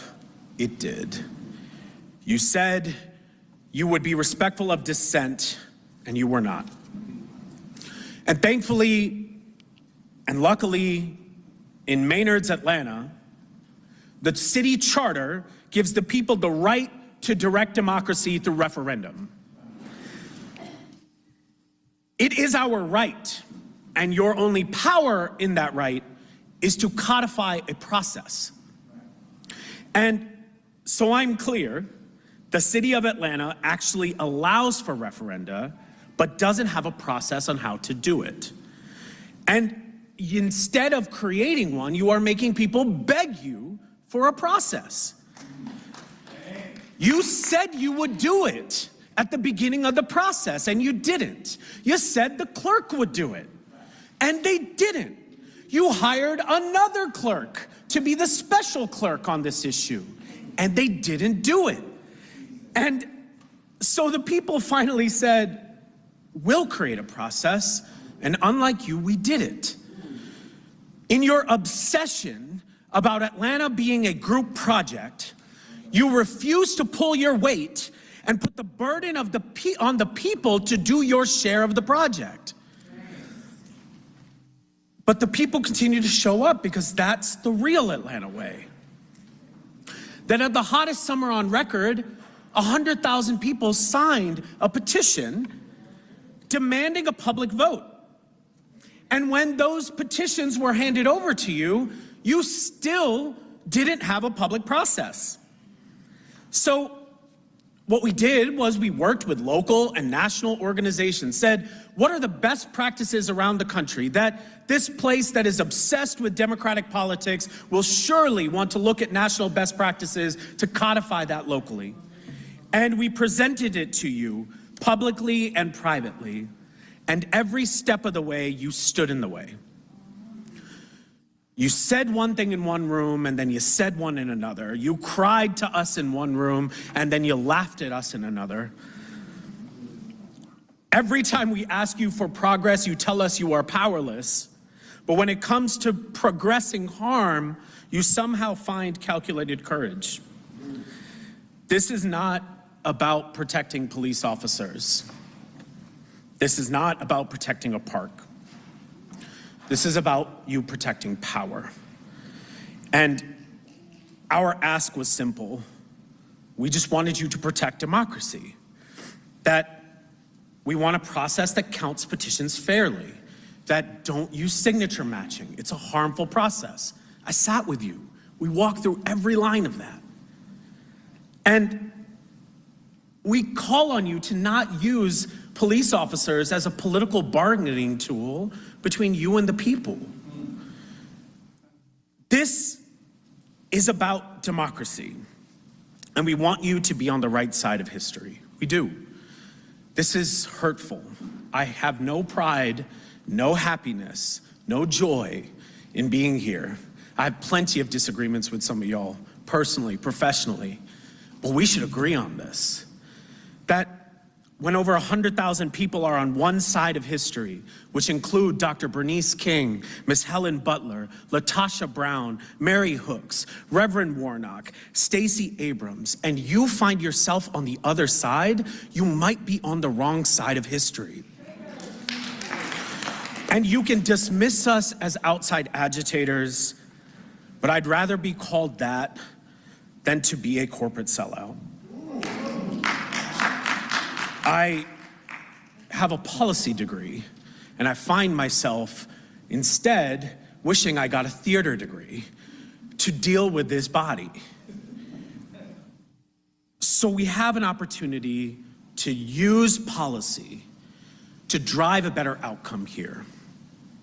The Committee on Council approved a bait and switch ordinance, which was introduced 4 minutes ahead of the last council meeting. And no one had the time to read it. And when I engaged with some of you, you said, we can get this right. We can find a way to remove signature matching, and we could find a way to make sure this is in accordance with the law. And so we did that. And today, you must amend what was passed. You must amend it, remove signature matching immediately, and use the concept of cure, which, if you do not understand the concept of cure, it is an opportunity that if the line item has any sign of invalidity, then let us work together to figure out whether it's a valid signature or not. There are political processes around the country that have been codified to protect people's civil and human rights. And in a time like right now, protecting people's civil and human rights are vital because they are under attack. Here is the legislation you are voting on today. I'm calling on you to remove Section D, number 2, just in case you need a direct place, and you do not need a signature verification or matching process. If you choose otherwise, and if you refuse to protect democracy today, may democracy be the tool that is used on a referendum for your career. We are listening, we are watching, and we want to be on the right side of history together. I hope you'll do the right thing. Thank you. Next will be Dewan Robinson. Due to yielded time, you have up to 8 minutes. No, can you check that please again, sir? I should be 10. Sir, 4 people on the list plus myself make 10, sir. Can you look at please, can you look at the list? I double checked because I knew you'd ask. There's only 3 there. Sir, it's 4 people in a row, sir. It's 4 people in a row, sir. There's not. I'm happy to show you the list afterwards, but there's 3. Well, I don't want afterwards, sir, because then that means I won't get my 8 minutes, sir. One was marked out. One was marked out. There were 1 plus 3, but 1 was marked out. Sorry. Because Sean told me I had 10, and we had 2 more people trying to give it to me. He said, Ms. Robinson, I already reached his 10 minutes. So you got 8 minutes. Come on, man. You know I've always had 10. You know I've always had my people, man. Come on, it's the same thing we're talking about, man. You know what? It's okay. Let me start off with my apology to Councilmember Byron Amos. I was in transportation last week using profane language, and I had to be, I had my time stopped to be corrected about that, so I want to apologize to you, sir. I do appreciate you and respect you. I think it's something to be said that we have a council member that's, born and raised here, and there goes Sean right there. So can we stop and get this straightened out, sir? Can we pause and get this straightened out?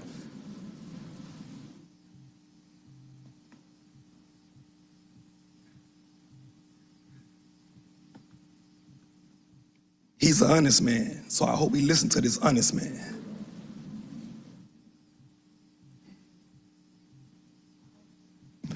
All right, somebody used a signature instead of a mark out. It looked like a mark out. We'll add you 2 more minutes. Can you apologize, sir? Please, can you be a man and apologize? I apologize when I'm wrong down here I'm sorry for the mistake. I would ask that everybody, please try to make the list as clear as possible so they're easy to read for me. Thank you. You got 9 minutes, 50 seconds. Thank you. So once again, Mr. Amos, I do appreciate everything you do. Young lady got up here and said something earlier that kind of resonated with me, because as I go to church on Sundays, I still realize that Sunday is the most segregated hour in Atlanta, Mr. Bond. Still the most segregated time in Atlanta and across the world is on Sunday. Still the most segregated hour, which led me to think about even last week when I was in transportation. It's ironic to me that the black council members that are chairperson allow you to share time and donate time, but our white brothers and brothers who are chairperson do not. And Mr. President, you are the one who elect these men and women to do that, and I just think you need to look into that. And law department, you always want to whisper in people's ear and tell them what they shouldn't say. You should have some cojones and say, hey, listen, it don't look well when you got black council members allowed shared time, but your white council members do not allow them to share time. We need to stop that. We need to stop playing games. We need to stop that.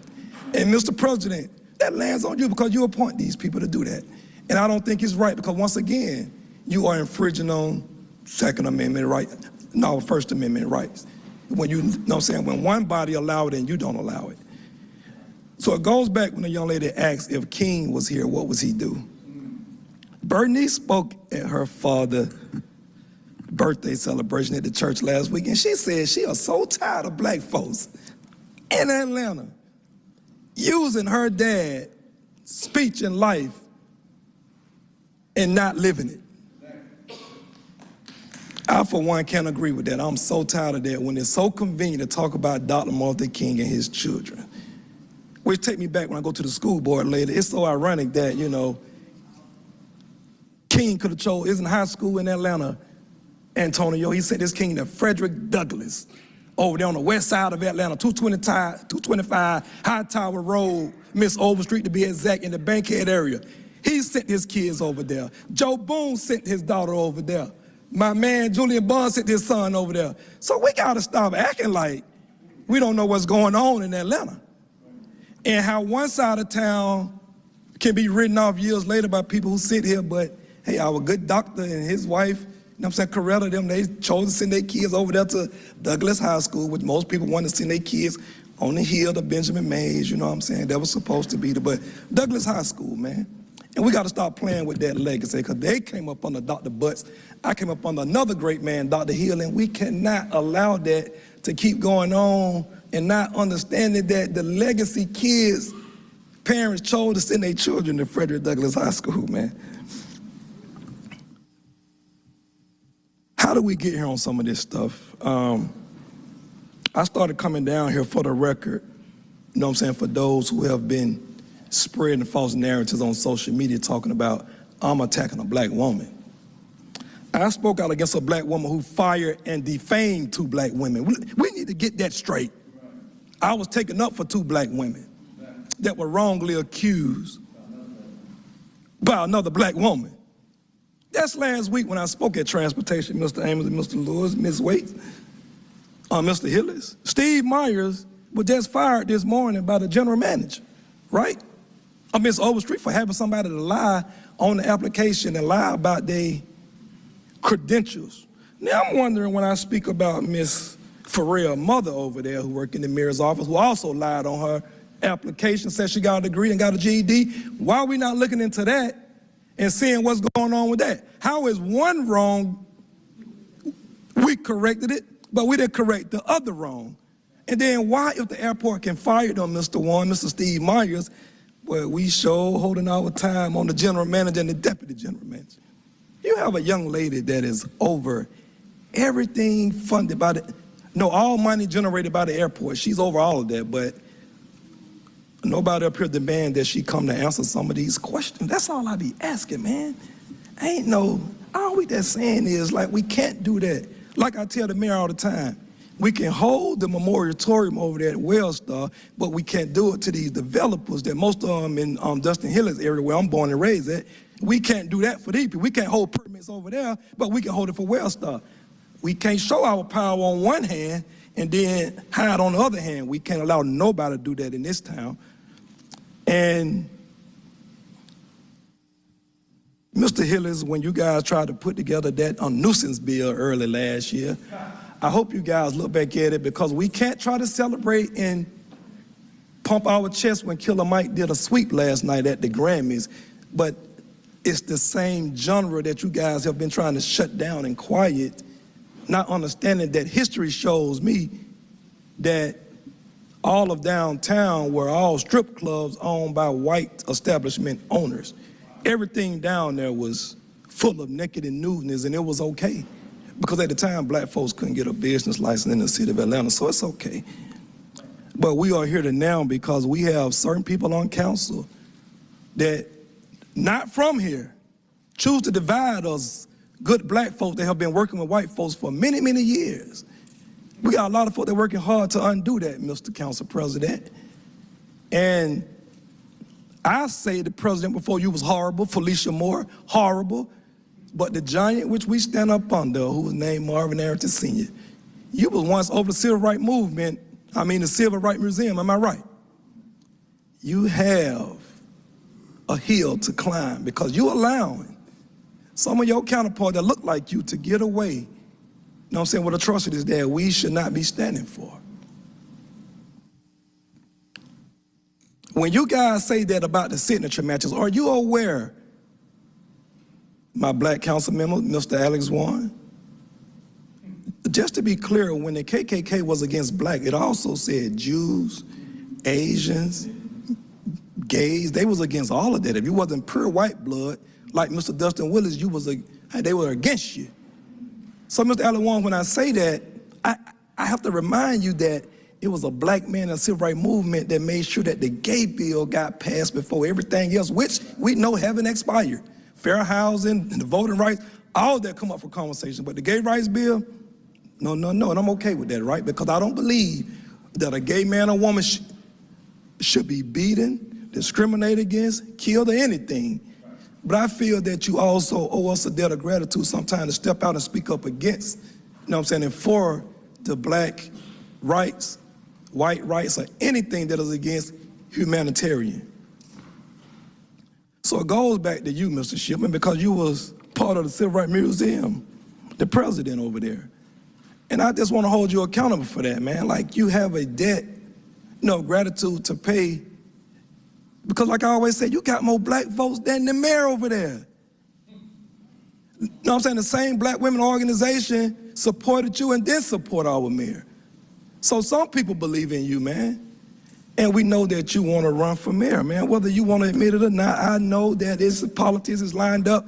You got to do right not only by blacks, by whites and everybody. So when you guys ask, let me go back to my point. When you guys ask for signature match, that's the same game they've been doing to black folks forever about our right to vote.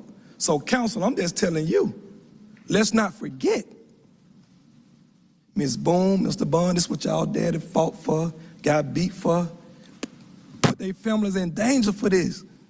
Same thing, man. Mr. Bond, old enough to remember, he from here. You know what I'm saying, Mr. Wetmans Morley, you know what I'm saying, your family were always on the side of helping black folks. When you asking for signature matching, that take us back over there, that gold dome, man. What they've been doing to us forever, what the federal government have been doing to black folks forever. No black movement would have not come successful, Mr.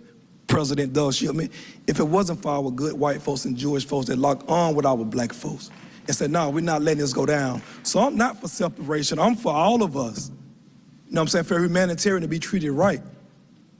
And you're not allowing these signatures to be counted, man. You know what I'm saying, taking people through the hurdles and process. That's just not right. Mr. Farokhi, I always like to talk about your dad because I love him, man. You know what I'm saying, I love him, man. And I don't get down on you, man, because you're a real cool guy, man, you know what I'm saying? And I do appreciate you. Let me not forget that. You never once silenced and not disallowed us to share time when you was the chairperson for transportation. So let me not say that. Mr. Farokhi allowed time to be shared. So I do appreciate you that. So no matter how much I screamed and hollered and was at the airport, you still did not say, Mr. Robinson, you only got 3 minutes. I do appreciate that, sir, so let me give you that. But when it comes to these signatures, we got to do right by that, man. We got, man, all of us uniting in here, man, white, black, gay, straight, everybody uniting on this front, and y'all not listening. How much louder can we get, man? We all together with this signature thing. Thank you. Thank you. Next will be Shabnam Bashiri, or Bashir, sorry. Bashir. Bashir, I had it right the first time, right? Yeah, I thought there was an I. Shabnam Bashir, you have up to 2 minutes. Okay, thank you. Hello, my name is Shabnam Bashiri. I'm a resident of District 2. This is my 5th time speaking to this chamber on this topic in the last few months. I had prepared something in advance, but in light of what happened earlier today, I'm just going to instead read you a quote from one of my comrades, Temperance. Shout out to Temperance, I don't know if she's here, who participated in a nonviolent direct action recently. Sorry.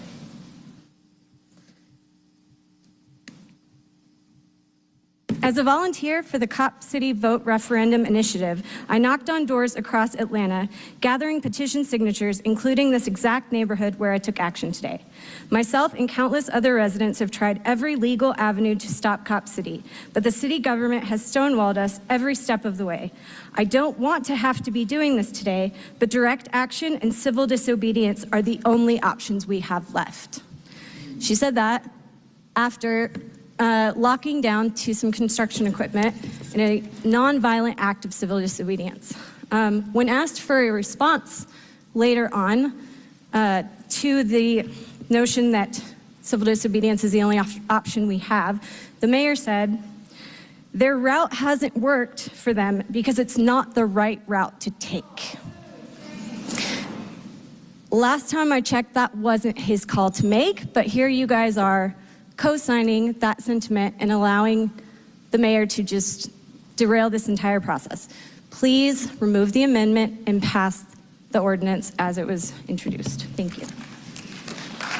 Thank you. Next would be Neil S.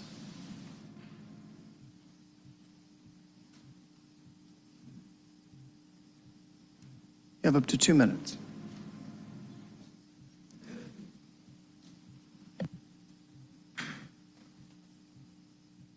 Hello, Council. Thank you for the opportunity to be here.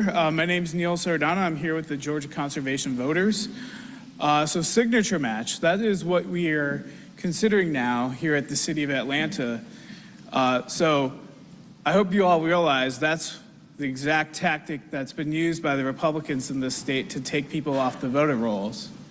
Is that what we're endorsing now, essentially? That, that your citizens in your state, in your city, could potentially be removed from the voting rolls in 2024, ahead of what people are saying is the most important election in probably all our lifetimes, with democracy on the ballot, with democracy at stake, that this council would essentially validate that policy to remove people's names from the voting rolls. And I know you're using it here in the context of the referendum, but have you considered that 116,000 of those people who've signed those petitions, are they now at risk for having their signatures match according to the petition that they signed?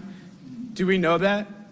Do we know that your signatures that we've gathered now will not be used by the state of Georgia to effectively strip them from the voting rolls? Do you know that, Matt Westmoreland? Can you tell me for sure the actions you're taking today won't impact them in November? Yes or no? You have no idea. And honestly, what you're gonna do today by trying to attempt the signature match is only gonna make it more likely that the city of Atlanta will make all those people at risk for having their voting rights denied in the upcoming election. We know the state has attempted that, and the city of Atlanta, by passing signature match here, will only validate that. It will only give the state the greater ability to do so because you've given them the green light to do so. Time's expired. So I ask for you to pass the referendum Thank you. Without the signature match and strip it from the ordinance. Thank you. Thank you. Next will be Margie McLeod. Next will be Margie McLeod. You'll have up to 2 minutes. Good afternoon, everybody. I'm calling. I need help. I need hands on deck because the mayor, I need your help too, city council and the president, because what's happened down to that dome at the Capitol, we have people that's in urban committee would not let this bill come, Senate Bill 125, to come out of the committee. When it's all Democrat, I'm gonna give you this because all hands on deck. I want y'all to call y'all friends that at the Capitol. Please pass Senate Bill 125. Come on, come and get this. Come on. And then another one, we got state and local government.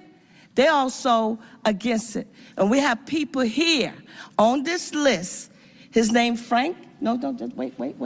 Okay, against this Senate Bill 125. Y'all know these people on this list, so I need y'all support. Mayor, I wish you'd go down there and talk to the governor because he could put this rent control on the ballot. We need rent control because you have people getting ready to lose jobs. UPS is cutting. The banks is cutting. So what I'm just saying, when you got 62-year-olds, 65 in high rise, is riding the trains because the rent is constantly going up. And here we go again. Yes, we don't. If the Capitol don't do it, we're gonna come back to the city. And you need to do the right thing with Cop City. If Egypt overthrown their government, and they got what they want, and guess what? Won't you do the right thing? Because when the time comes, it might mess y'all up when you're going to say everybody have to have signature. I was over here that night, shipment 7 o'clock in the morning. Don't waste this. You've been up there 7 o'clock in the morning when all these 300-400 people Time's came. expired. So don't waste it. Thank you. Do the right thing. Like Spike Lee say, do the right thing. Thank you. Next will be Jody Mims, I believe. You'll have up to 2 minutes.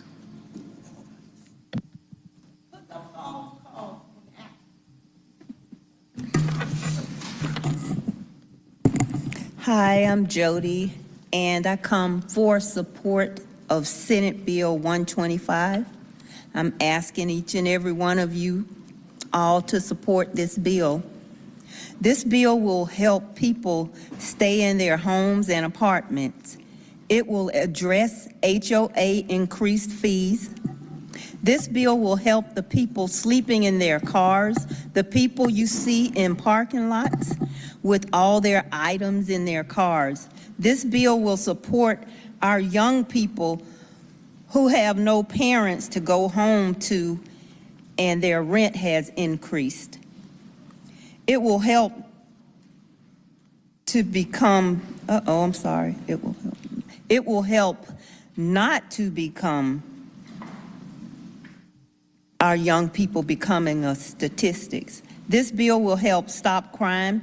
Please consider this bill. Please help the elderly not to become homeless because of rent increase. The state of Georgia has no cap on the rent.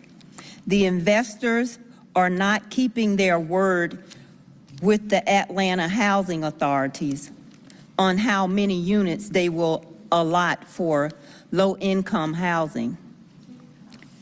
They have sold all the housing projects that were allotted for low-income citizens. They are helping the investors to rent out all the properties that once was governed by the Atlanta housing authorities. And I'm asking you guys to support our homeless. Go to the mayor and tell him not to only support the people who have been homeless for 2 years, but also support our women and children who have recently become homeless. Time has expired. Thank you. Thank you. Next will be Herbert Hooper Sr. Junior. Oh, Junior, sorry. Yes, sir. You'll have up to 2 minutes. Okay, well, first of all, I would like to thank my Lord and Savior Jesus Christ for giving me the opportunity to speak before you all. I have two main concerns with Cop City.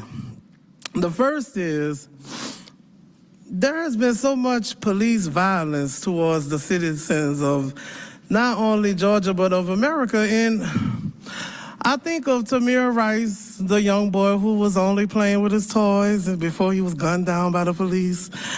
I think of the young man, well, the boy, the child, Elijah, who was an introvert. And he notified the police of this only for him to be injected with ketamine, a street drug that's, deadly and was deadly to him. And I just think to myself, well, have the city council, have they informed the community of how this will be a benefit? Like, I feel like each and every one of you all should have these corporate sponsors to make knowledgeable on how this will benefit us, like how it would be a positive impact to the community instead of training police officers to do what? Just more of what happened to George Floyd, what happened to Trayvon, what happened to all of the different victims of police violence. I think of the person who suffered from paranoid schizophrenic, as I'm a schizoaffective individual, and that could have been me. And I say this as a Christian socialist. There's a quote that I have here,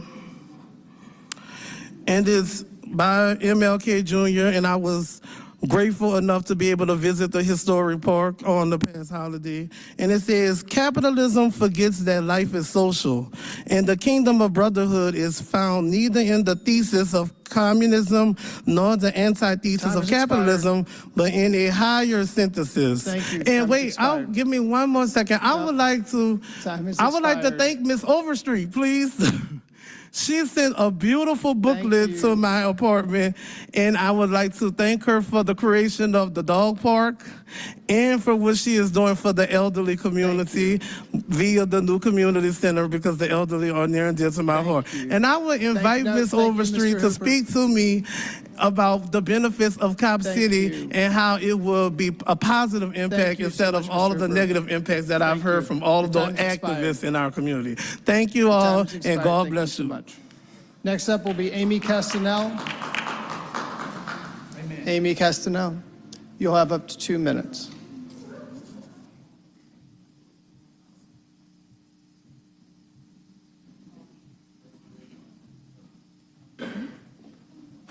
Thank you. Hi, my name is Amy Castanel. I'm with the Georgia Working Families Power, as well as a resident of District 4.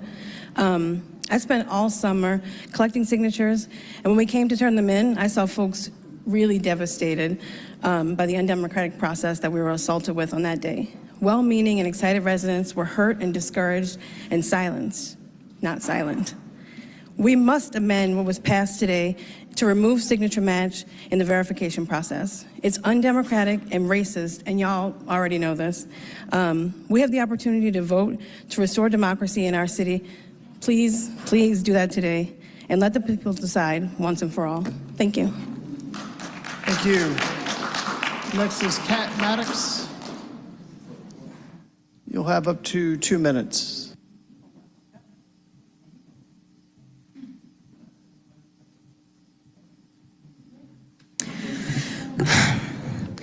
2 minutes isn't much time to list all of the Georgia legends disrespected by the committee's decision earlier today, whose profound sacrifice to exercise their rights toward the progression of the democratic process will far outshine the shadows some of you attempted to cast on it today. Henry McNeil Turner, minister and one of the 33 black legislators expelled from the Georgia legislature in 1868. Maceo Snipes, World War II veteran, who was the first African American to cast his vote in Taylor County for the 1946 Democratic primary and whom the KKK murdered for doing so. The Quitman 12, a group of black women who flipped the school board in 2012 through a newly passed absentee ballot law and who had the full power of the GBI rain down on them. According to local activists, voter turnout, particularly among older black residents, has chilled in that county to this day. These days at the state level, voter disenfranchisement is on a rampage after local commissioners and residents collaborate on maps for their districts and submit them for passage through a local legislation process. The majority party will gut the bill, replace it with their own, and then pass it as general legislation.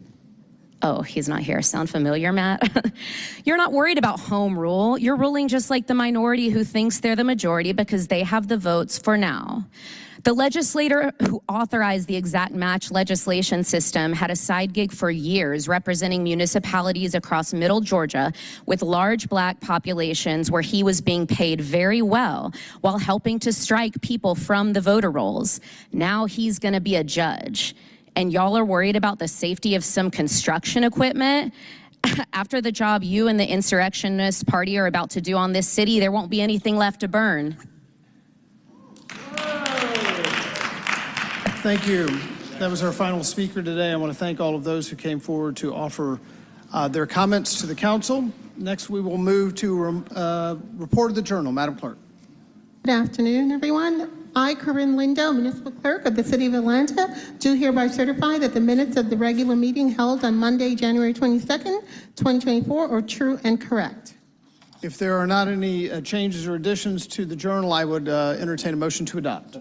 Moved by Councilmember Juan. Is there a second? Seconded by Councilmember Amos. Is there any discussion on the motion to adopt? Without objection, we can do this via unanimous consent. Any objection?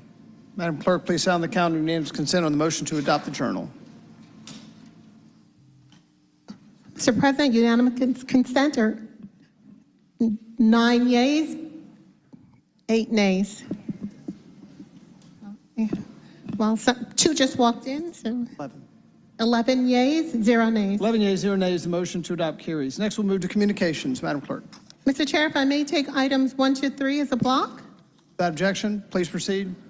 Item number 1 is 24C 5014. This is a communication from Councilmember Keisha Shawn Waits, Post 3 at Large, appointing Ms. Annette Abernathy to serve as a member of the Atlanta Commission on Women. This appointment is for a term of 2 years. Item number 2 is 24C 5015. This is a communication from Councilmember Matt Westmoreland, Post 2 at Large, appointing Ms. Audrey Luke to serve as a member of the Atlanta Commission on Women. This appointment is for a term of 2 years. Item number 3 is 24C 5016. This is a communication from Councilmember Michael Julian Bond, Post 1 at Large, appointing Ms. Karizani Montague to serve as a member of the Atlanta Commission on Women. This appointment is for a term of 2 years. Item number, Mr. Chair, the staff recommendation is to refer to Committee on Council. Let all 3 items follow that course. Mr. Chair, if I may take items 4 to 7 as a block. Without objection, please proceed. Item number 4 is 24C 5017. This is a communication from Pierre Gaither, Executive Director of the Atlanta Board of Education, submitting the appointment of Mr. Alfred Shippey Brooks to serve as a member of the City of Atlanta Public Schools Joint Committee. Item number 5 is 24C 5018. This is a communication from Pierre Gaither, Executive Director of the Atlanta Board of Education, submitting the appointment of Ms. Arquetta Balden to serve as a member of the City of Atlanta Public Schools Joint Committee. Item number 6 is 24C 5019, a communication from Pierre Gaither, Executive Director of the Atlanta Board of Education, submitting the appointment of Ms. Cynthia Briscoe Brown to serve as a member of the City of Atlanta Public Schools Joint Committee. Item number 7 is 24C 5020. This is a communication from, I'm sorry, Mr. Chair, that's item number 4, 5, and 6. The staff recommendation is to accept and file. Let those 3 items follow that course. Item number 7 is 24C 5020. This is a communication from Jenny Prince, Commissioner, Department of City Planning, designated Ms. Monique Forte to serve as a member of the Atlanta Fatal Crash Review Commission. The staff recommendation is to accept and file. Let the item follow that course. Item number 8, Ms. Council President, is 24C 5021. This is a communication from Council members Jason Winston, District 1, Amir Faroki, District 2, and Michael Julian Bond, Post 1 at Large, appointing Ms. Kirsten Thomas to serve as a member of the Atlanta Urban Design Commission in the historian category. This appointment is for a term of 3 years. Staff recommendation to refer to Community Development Human Services Committee and Committee on Council. Let the item follow that course. Do we have any veto legislation for consideration? No, Mr. Chair. No, Council President. Do we have any unfinished business? No, Council President. Thank you. Next, we'll move to the consent agenda, section 1. This can be found on page 4 of your materials. These are items for second reading, and the appropriate motion will be to adopt. But first, let me ask if there are any items to be removed. Councilmember Shook. Thank you. Page 5, 24-0-10-13. Page 5, 24-0-10-13. I'm going to ask that this be removed and referred to a different committee. Okay. 24-0-1013. Any other items for removal from the consent agenda, section 1? Hearing none, I would entertain a motion to adopt the consent agenda, section 1, with the one item removed. Moved by Councilor Wan. Is there a second? Seconded by Councilmember Shook. Is there any discussion on the motion to adopt the consent agenda, section 1, with the one item removed? Hearing none, we'll move to vote. Madam Clerk, please open the vote on the motion to adopt. The vote is open.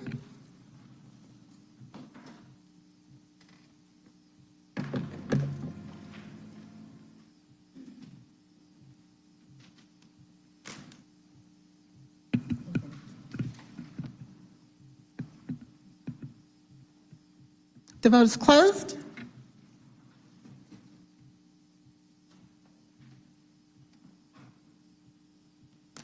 The vote is closed. 14 yeas, 0 nays. 14 yeas, 0 nays. The motion to adopt carries. Next, we'll move to the consent agenda, section 2. These are items for first reading. The appropriate motion will be to refer, but again, let me ask if there are any items to be removed from the consent agenda, section 2. Hearing none, I would entertain a motion to refer.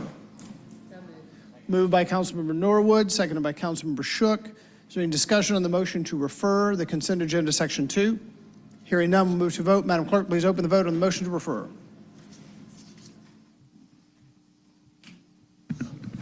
One moment, Council President. The vote is open.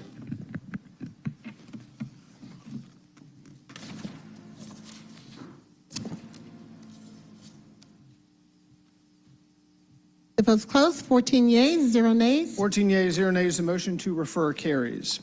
We'll now move to the reports of standing committees. First up today will be the Zoning Committee. Chair Westmoreland.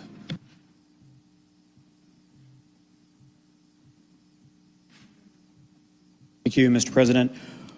We have 10 ordinances for second read. The first one we will take alone. It's item 24-0-1003, 1051 Moreland Drive Southeast and 1721 Woodland Avenue Southeast. This ordinance is to waive the limitation on the frequency of applications affecting the same property. Item was favorable, so the motion is to adopt. The motion coming out of committee to adopt 24-0-1003. It doesn't need a second. Is there any discussion on the motion to adopt this item? Hearing none, we'll move to a vote. Madam Clerk, please open the vote on the motion to adopt. The vote is open.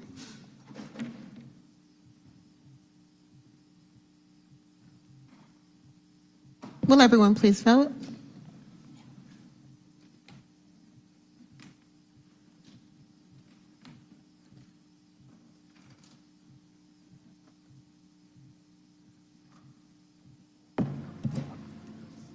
The vote is closed. 15 yeas, 0 nays. 15 yeas, 0 nays. The motion to adopt carries. We can take items 2 through 6 as a block without any objection. No objections. Please proceed. 23-0-1490 Z2361 Cascade Heights Neighborhood Commercial District. The ordinance is to amend Part 3 Land Development Code Part 16 Chapter 32 Section 16-32F. Item number 23-0-1637 U2327 1310 Seaboard Industrial Boulevard Northwest, ordinance or special use permit for a non-residential use exceeding 7,500 square feet in area in which alcoholic beverages are sold or consumed on the premises. 230-1699 Z2364, 3170 Mount Gilead Road Southwest. Its ordinance is to rezone from R4 to PDH. Item number 5 is 230-1701 Z2367, 714 Moreland Avenue Southeast. The ordinance is to rezone from MRC 1C to MRC 1C for a change of conditions. And item number 6 is 230-1713 U2333. It's 408 Woodward Avenue Southeast. The ordinance is for a special use permit for a place of worship. Items 2 through 6 were favorable as amended, so the motion is to adopt as amended. Motion coming out of committee to adopt these 5 items as amended. It doesn't need a second. Is there any discussion on the motion to adopt these items as amended? Hearing none, move to vote. Madam Clerk, please open the vote on the motion to adopt as amended. The vote is open.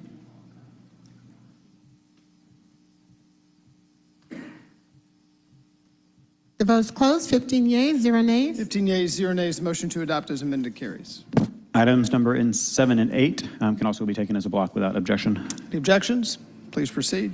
Item number 7, 230-1003 Z2322. It is a text amendment. The ordinance is to amend the Beltline Overlay and District Regulations, Section 1636.020, off-street parking and loading requirements so as to require no minimum amount of parking.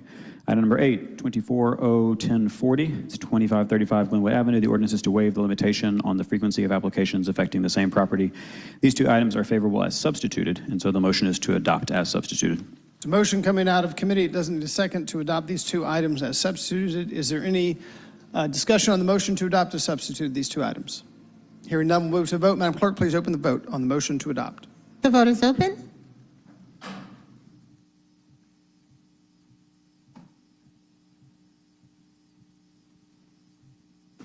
The vote is closed. 15 yeas, 0 nays. 15 yeas, 0 nays. The motion to adopt as substituted carries. We can also take items number 9 and 10 as a block without objection. Any objection? Please proceed. 230-1634 Z2362, 177 Huntington Road Northeast, aka 175 Huntington Road Northeast. The ordinance is to rezone from R4 to R4A, and then 230-1636 Z2365. It's 215 West Wayuka Road Northwest. The ordinance is to rezone from R3 to R4. The committee recommends to file items 9 and 10, so the motion is to file. Motion coming out of committee to file these 2 items. It doesn't need a second. Is there any discussion on the motion to file these items? Hearing none, we'll move to a vote. Madam Clerk, please open the vote on the motion to file these 2 items. The vote is open.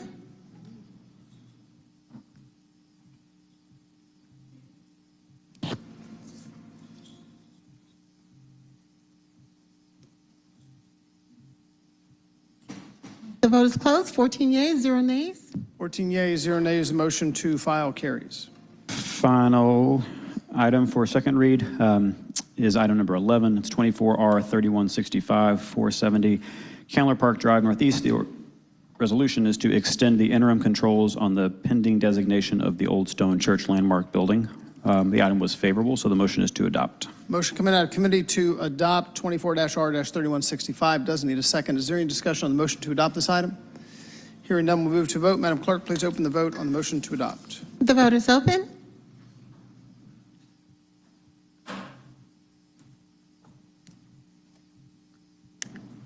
The vote is closed. 14 yeas, 0 nays. 14 yeas, 0 nays. The motion to adopt carries. Final item is a first read. There's only one this cycle, 24-0-1044 Z2380. It's 1221 Euclid Avenue Northeast. The ordinance is to rezone from R4 to MR2. I move to refer this item to ZRB and zoning. There's a motion to refer 24-0-1044 by Councilmember Westmoreland to ZRB and zoning. Is there a second? Seconded by Councilmember Hillis. Is there any discussion on the motion to refer this item? Hearing none, we'll move to a vote. Madam Clerk, please open the vote on the motion to refer.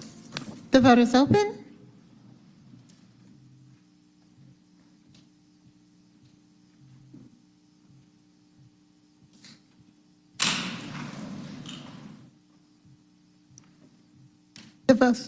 The vote is closed. 14 yeas, 0 nays. 14 yeas, 0 nays. The motion to refer carries. That concludes the report of the zoning committee. Thank you. Next up will be the Public Safety Legal Administration Committee. Chair Boone. Thank you, Mr. President. We do not have a report at this time. Thank you. Thank you. Next up will be City Utilities Committee. Chair Lewis.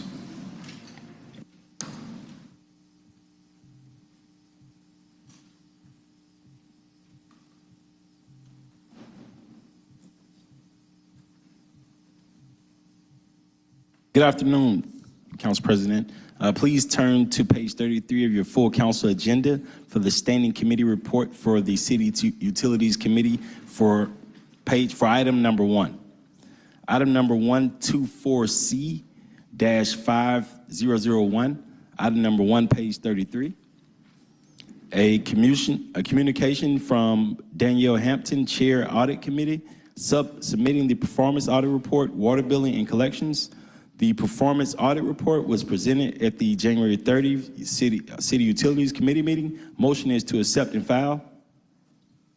There's a motion coming out of committee to accept and file 24-C-5001. Doesn't need a second. Is there any discussion on the motion to accept and file? Since this is a communication, we do this via unanimous consent. Is there any objection to the motion to accept and file? Hearing none, Madam Clerk, please sound the count on unanimous consent. The chair, unanimous consent is 14 yeas, 0 nays. 14 yeas, 0 nays. The motion to accept and file carries. Councilmember Waits.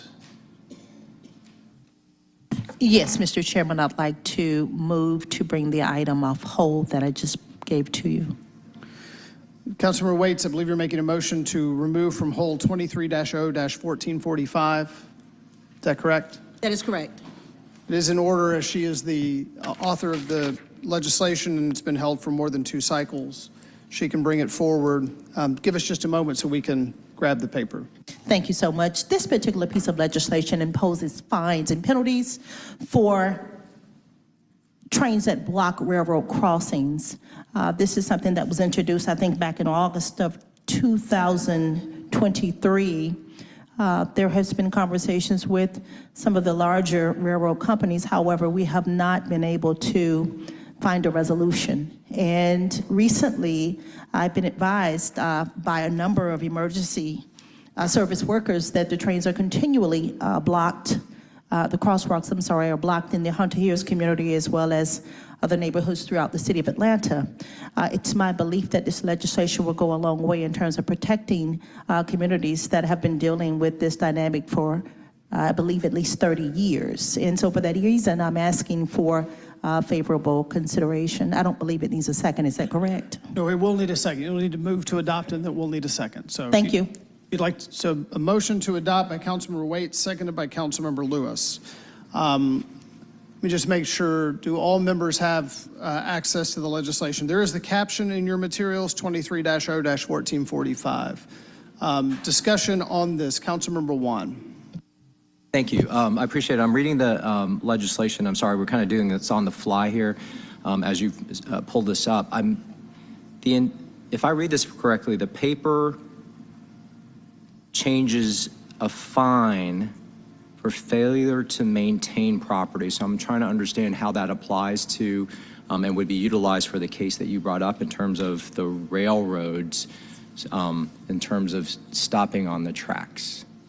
Given the limitations in terms of how it could be written, it was necessary to write it that way because we couldn't only target the railroad companies. And so for that reason, it was written in a vague capacity with respect to maintenance, which is why I went through the utility community. But I can tell you that this particular piece of legislation is specific to those companies that have not been good community partners in blocking the railroad crossings. And as you are aware, and others throughout the city, this has been a dynamic that has went on for a number of years. There have been numerous conversations and efforts at the state level to address this. And right now, given the limitations of this body, the only way to really do that is to impose penalties and fines as an incentive to keep these individuals from blocking the crossings. And this generally happens in marginalized and brown and black communities specifically.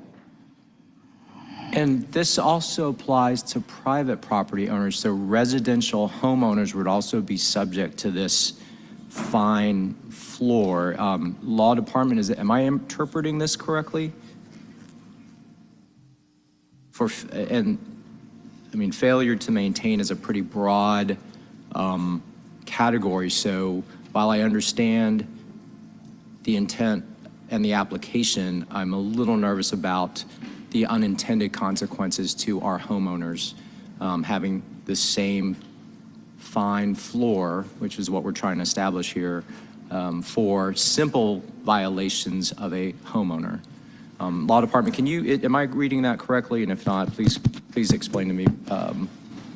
Good afternoon, Amber A. Robinson, City of Atlanta Department of Law. That's correct. This provision would alter the, it would actually create a minimum or a required fine of $1,000. We cannot exceed $1,000 under state law. So this would essentially set forth that all violations of the chapter, which is the Chapter 130, Solid Waste Management, that all such violations would result in a $1,000 fine, and that would be regardless of whom was violating those sections. So private individuals as well as businesses and so forth. Thank you, Madam Ms. Robinson. With that, there is definitely unreadiness on my part. In fact, I don't think this should move forward because of that potential unintended consequence. So thank you. Mr. Chairman, may I ask a question? Ms. Robinson, is it not true that this is already applicable in terms of code enforcement right now? And in fact, we just simply increased the penalty to $1,000? That's correct. This is currently in the code. Currently, it sets forth that the fine for any such violation shall not exceed $1,000, which means it could be anywhere from $1 to $1,000, and the amendment would provide that the required fine would be set at $1,000. Thank you, Madam Attorney. So, Mr. Chairman, again, I ask for favorable consideration. There are a number of communities that have been impacted by this conversation, and it's my understanding, and Councilmember Amos can speak to this, for 3 decades, for 30 years. We've had this conversation, and for that reason alone, I'm asking again for your favorable consideration. Thank you. Councilmember Hillis. Thank you, Mr. President.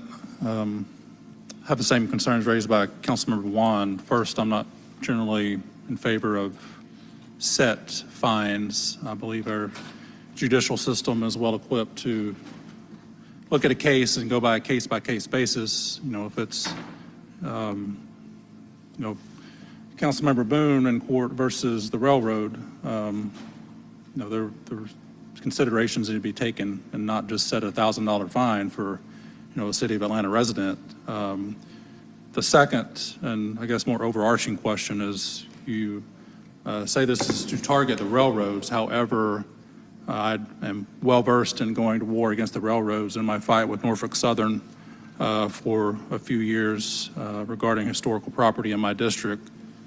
I guess I would ask law, they are generally exempt from municipal ordinances and even state laws when it comes to their railroad operations, and I believe that the Federal Railroad Administration would probably assert that as well. So can I get some feedback on that, Ms. Robbins? Yes, that would be correct. Generally, local ordinances, as you stated, as well as state laws, are preempted as applicable to railroad operators. Okay, thank you. Councilmember Faroki.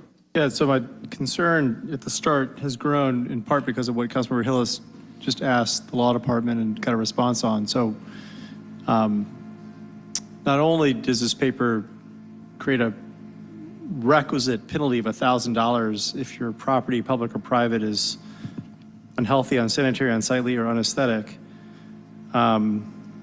it's now clear that it doesn't apply to the railroads because they're exempt. They wrote the federal laws which preempt being fined here.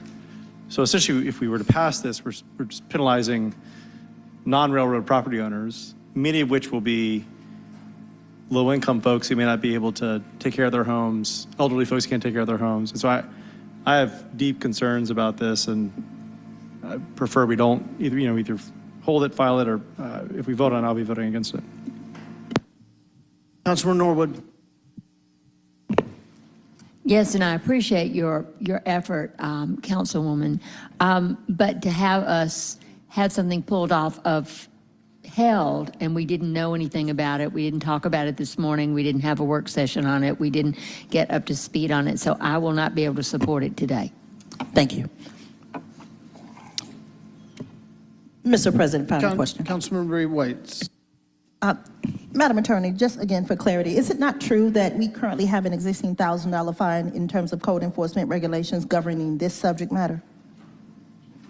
Because I was told to write it vague specifically so that we were able to include the railroads in the conversation. So this was at the recommendation of the law department. Can you give further clarity? Currently, violations of Chapter 130 can result in a fine up to $1,000. The paper doesn't reference in the whereas clauses railroads specifically, so I can't speak beyond that, but currently the code section which is being proposed to be amended here allows for a fine not to exceed $1,000 to be imposed on any violations of Chapter 130. The proposed amendment would set the fine at $1,000. Now, it wouldn't change to whom Chapter 130 is applicable to. So if it's applicable to individuals or businesses, it will remain applicable to individuals and businesses. There's no reference to railroads here, but Councilmember Hillis is correct, and as I confirmed, generally, we are not able to regulate railroads. Railroad operators or railroad companies, generally they are exempt from local regulation. And so based upon the language that you see in front of you, would this legislation not apply to them generally speaking for blocking the crossing of the railroads? So this section alters the enforcement section of Chapter 130. So it's Chapter 130 Section 130-12, enforcement, violation, and penalties. That is the general penalty section for all violations of Chapter 130, which include 3 separate articles of code sections. So whereas if there are any code sections in Chapter 130 which can be cited against persons or businesses, then it would provide that the set penalty for that, as far as fines are concerned, will be $1,000. But this is not altering any substantive part of Chapter 130 to add new violations or anything like that. This is just addressing the penalties and enforcement of violations. Insofar as any sections of 130 could be applicable to railroads, this would alter that. However, Councilmember Hillis is correct. Generally, railroads are entirely exempt from local legislation. Thank you so much. Mr. Chairman, I'd like to put this on hold for further research. Would you like to put it on hold, or would you just like to remove your motion to adopt? It'll just stay where it is. Correct, sir. Thank you. So Councilmember Waits has withdrawn her motion to adopt. Any other business of the City Utilities Committee? No, President, this concludes my report. Thank you. Thank you. Next, we'll move to Community Development and Human Services. I believe we have the one item that was pulled from consent. Chair Winston. Thank you, Council President. We had one item on page 5, 24-0-1013 that was pulled off the consent agenda. This is an ordinance by Community Development and Human Services Committee authorizing the mayor or his designee to reinstate retroactively to December 19, 2022, a memorandum of understanding between the City of Atlanta and Buckhead Baseball, Inc. with respect to the operation and maintenance of the baseball fields at Bagley Park, formerly known as Franklin Allen Park, for recreational baseball programs, to exercise a 5-year renewal option under the MOU commencing December 20, 2022 through December 19, 2027, to waive all ordinances and resolutions in conflict herewith to the permit reinstatement of the MOU to ratify all actions taken by or on behalf of the city since the date of expiration of the MOU and for other purposes. We have a motion to refer to FEC. Well, I think before we have that, we have it came off consent, so the motion is to adopt coming out of committee.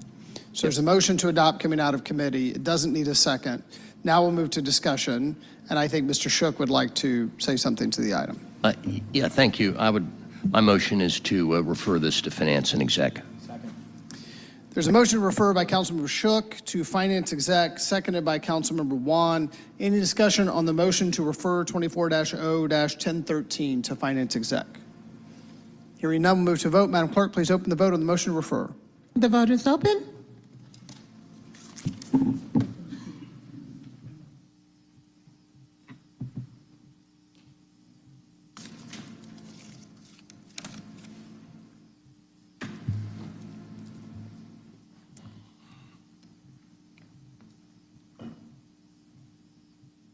The vote is closed. Winston is an aye. 13 yeas, 0 nays. Please record Councilmember Winston as an aye. 14 yeas, 0 nays. 14 yeas, 0 nays. The motion to refer carries. Thank you, Council President. That concludes my report. Thank you. Next up will be the Transportation Committee. Chair Amos. Yes, sir, Mr. President. We have no report today. Thank you. Next up will be Finance Exec Committee. Chair Shook. Okay.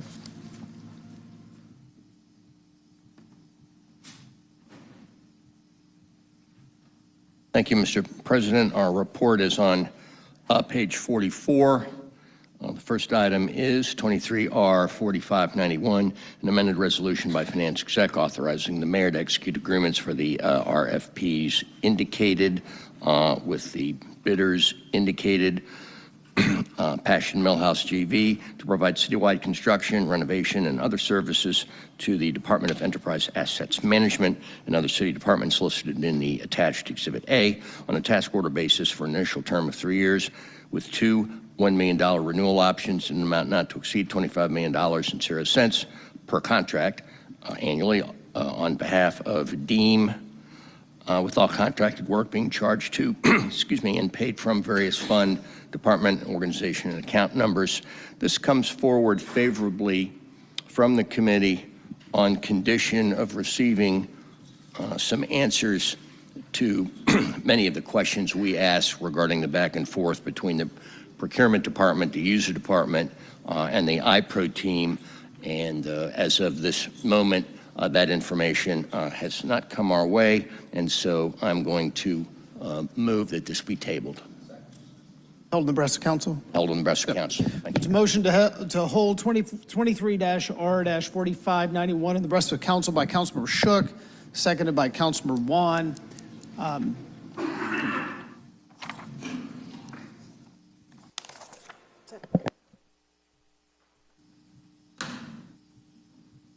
It's not debatable, so we'll move directly to a vote. Madam Clerk, please open the vote on the motion to move to hold in Nebraska Council. The vote is open.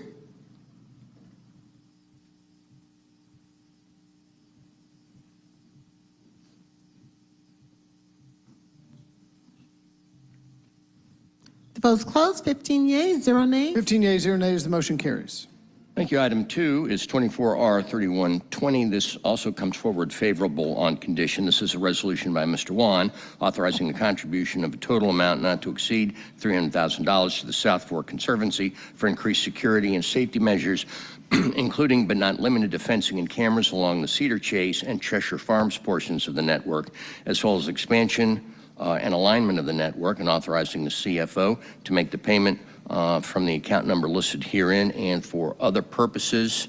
And this comes forward favorably on condition.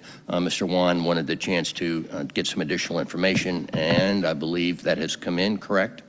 Councilmember Wan, would you like to speak to this? Yeah, thank you, Mr. President and Mr. Chair. Yes, the condition was some information. We have gotten it. However, we just got it this afternoon. I'm going to make a motion to table this. We'll have it ready, substitute ready in 2 weeks to reflect those changes. Second. There's a motion by Councilmember Wan, seconded by Councilmember Shook to hold 24-R-3120 in the Nebraska Council. Again, that's not debatable. We'll move directly to a vote. Madam Clerk, please open the vote on the motion to hold the Nebraska Council. The vote is open.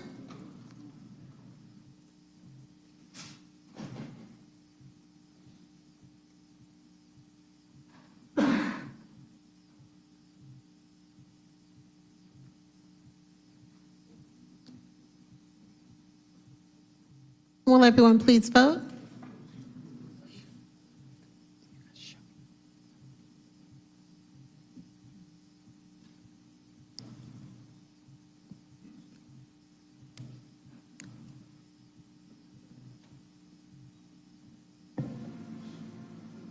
Councilmember Westmoreland, how would you like your vote? Aye. Councilmember Bond? Aye. Councilmember, okay, that's it. The vote's closed. That's 14 yeas, 0 nays. 14 yeas, 0 nays. The motion to hold the rest of council carries. Thank you. There are 2 items up for filing. I'd like to take those as a block, please. Without objection, please proceed. 24R 3157 is a resolution by Finance Exec authorizing the reemployment of the City of Atlanta retiree Diane Badger in the position of IT Project Manager Senior in the Department of Atlanta Information Management for an annual compensation not to exceed $65,000 pursuant to the code section indicated in the charter. Item number 4 is 24R 3158, resolution by Finance Exec authorizing the reemployment of City of Atlanta retiree Orlando Ross Jr. in the position of IT Project Manager, same department, for the same not to exceed salary pursuant to the same section of the charter. The motion for both items is to file. The motion coming out of committee to file these 2 items. It does not need a second. Is there any discussion on the motion to file these items? Hearing none, we'll move to vote. Madam Clerk, please open the vote on the motion to file. The vote is open.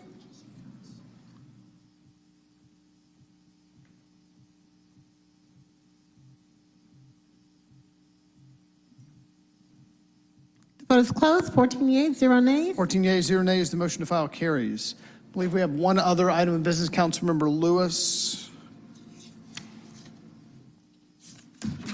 Council President Shipman, I would like to pull item 22R4184, a resolution by Councilmember Antonio Lewis urging the Georgia General Assembly to review and amend its statute, Title 17, Chapter 7 of the Official Code of Georgia, anointed to specifically limit using rap lyrics as evidence in criminal trials and for other purposes. The reason why I want to pull this is it passed the Public Safety Committee. 4 yeas, 2 abstentions.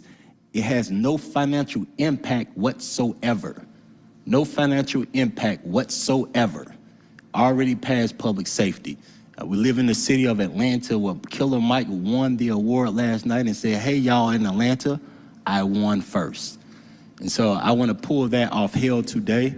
And Would you like to make a motion to adopt? yes, motion to adopt. Motion to adopt this item by Councilmember Lewis, seconded by Councilmember Waits. Is there any discussion on the motion to adopt 22-R-4184? Councilmember Shook. So I'll just repeat that I am on record as being uncomfortable to have us be inserted into the role of telling a court or a judge or a jury what evidence might or might not help them make a decision. I think that's something that we should let the courts handle. I believe this might also intrude on a number of open and highly sensitive cases. So, Mr. Lewis, I'll be a no vote on it. Thank you. Councilmember Lewis. I want to say I appreciate you and I respect your answer.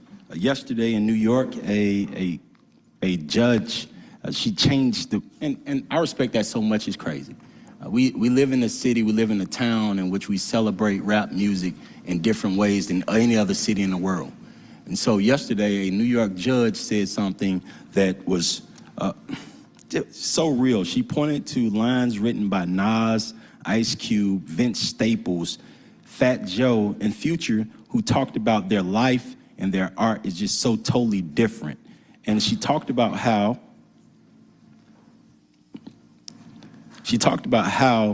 it's a history Tuesday. It dubbed a history-filled paean to hip-hop as a platform for expression to many who had largely been voiceless. This legislation passed through public safety, and if you think about it, if you think about what we honor, what we've been honoring for the past year and a half in this city, if you listen to a majority of their songs, you may hear some stuff that could be in a trial. And we're rapping them while we're presenting the awards to folks. And so I want us as a city to stand up in this case. I want us to be on record how we stand in this case. And this is not even us.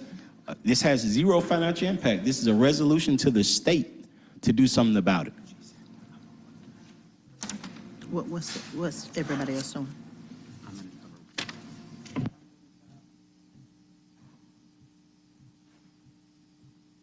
Councilmember Faroki.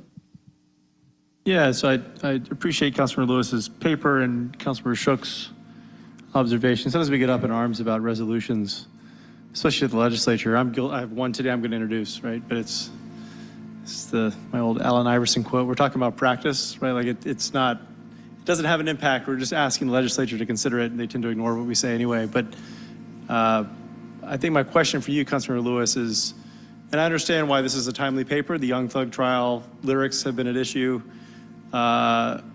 as evidence as well, and this debate has been front and center even in that trial, is whether artistic expression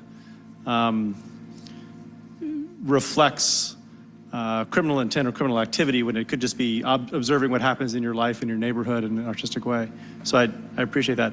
Did you give any thought to ensuring this might apply across genres, right? There's not just rap lyrics, right? It could be, there's violent country music lyrics, right, for example, that could theoretically be used in a trial, and you could say, well, this is artistic license, and why would we do it? I'm just kind of curious. I understand why you articulate this way, but I'm curious if you've thought about doing this across genres. All the way, and I'm always thinking about the movies, right? Because there's a line, Scarface the movie did more than Scarface the rapper to me. And so I'm always thinking about the movies and all other genres, but they only use it in rap. And they use it because we're dealing with poor black folk. We're dealing with poor black folk who can't fight back. They don't have the finances to fight back in different ways.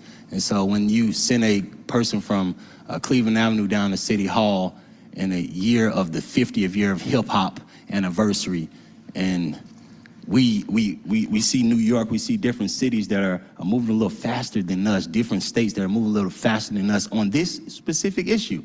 And so I put this issue forth last year, a year ago, when other cities had already started doing this. When our U.S. Congressperson, Hank Johnson, who represents portions of DeKalb County, but closer to us as well, he and Rep. Jamal Bowman out of New York City, they actually have introduced this legislation in the U.S. Congress. And so we brought it down here to the city of Atlanta, the place that says we run hip hop. And last night with Killer Mike doing a complete sweep of every hip hop award, that shows that we're standing in place. And so I want us to make sure that we're looking like the other cities and we're doing the stuff we're supposed to do. Yeah. So I'll just say, I think Mr. Shook is right in that evidentiary rules tend to be appropriately defined by the court system. I say this as a recovering lawyer in some way. But at the same time, I think these papers are, for the most part, harmless because the legislature doesn't take what we say very seriously most of the time. But I appreciate it. I'll support it. Again, this has zero financial impact. And I like when we be passing papers, and I like to see what we do with other papers.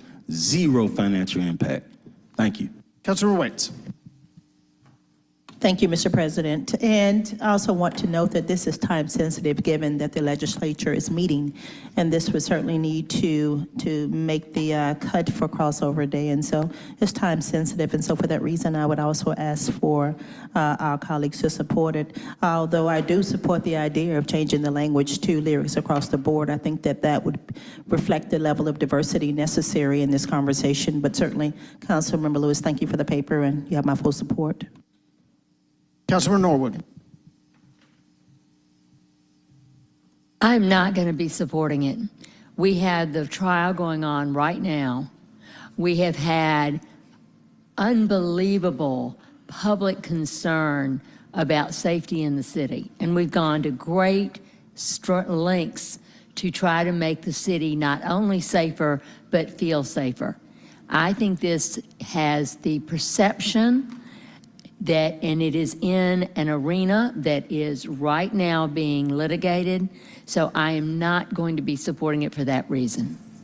and I respect your opinion, and I like when we can have honest dissent sometimes. So I always respect your opinion when you say that. I know you represent one part of Atlanta, and you represent it fully. I always tell you that, and I represent a part of Atlanta, and we are building this beautiful circle that we live in. And as we build it, we got to make sure that the young black boys that live in our city, young poor black boys live in our city, that's seen some stuff happen. Like, imagine if I write a rap song about them killing my mama in Dixie Hill. And so we got to understand the city that we live in, the things that they're talking about are the things that have happened while you've been a city council person here. This stuff is real. And so that doesn't mean that this artist did that. And so I want to make sure that we in our city who continue to say Atlanta influences everything, we got that because of rap. Rap is helping us influence, because we're telling a story of the city. So I really wish you would stand with me on this, but I would understand if you don't stand with me. But I wish you could and you would, because you don't want to see movie actors, movie stars get arrested, and then they say, hey, you remember you held that gun in the movie? So I hope you can stand with me on this, because people are hurting.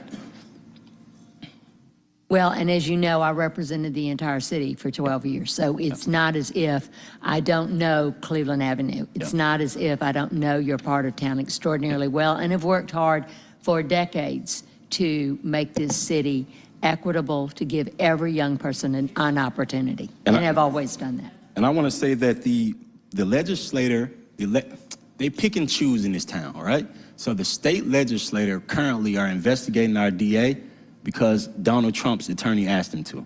And so no one has, they pick and choose in this town. They literally pick and choose in this town. So I'm saying right now, as a city council, as a body, we not pick and choose. We get to say, hey, this is the box that you get to work from, or we get to make a recommendation to the state. And zero financial impact to the city of Atlanta. But I understand when you, they pick and choose. Right now, our Fulton County entire system is impacted in ways, and we know who did it. We know who are attacking us. So they pick and choose in this town. I want to make sure we're standing up for disenfranchised people that have lived under circumstances and are talking about it. Because there are going to be movies about the stuff that's going on in our city currently right now. And people like me, I grew up and I'm impacted by it for 20 years until I get out of it. And so you get out of it, 10 years later, they use lyrics for something that you saw happen or something you heard about in a trial. And I want to make sure that in other states they aren't doing it. I want to make sure in the city of Atlanta we aren't doing it either. Councilman Wade. Thank you, Mr. President. As Councilmember Lewis indicated, that this matter is time sensitive because the General Assembly is currently meeting, and they meet for a period of 40 days, which generally wraps up in March. And so for that reason, it's time sensitive. One of my favorite country songs talks about a woman taking a baseball bat and destroying a gentleman's car for being unfaithful.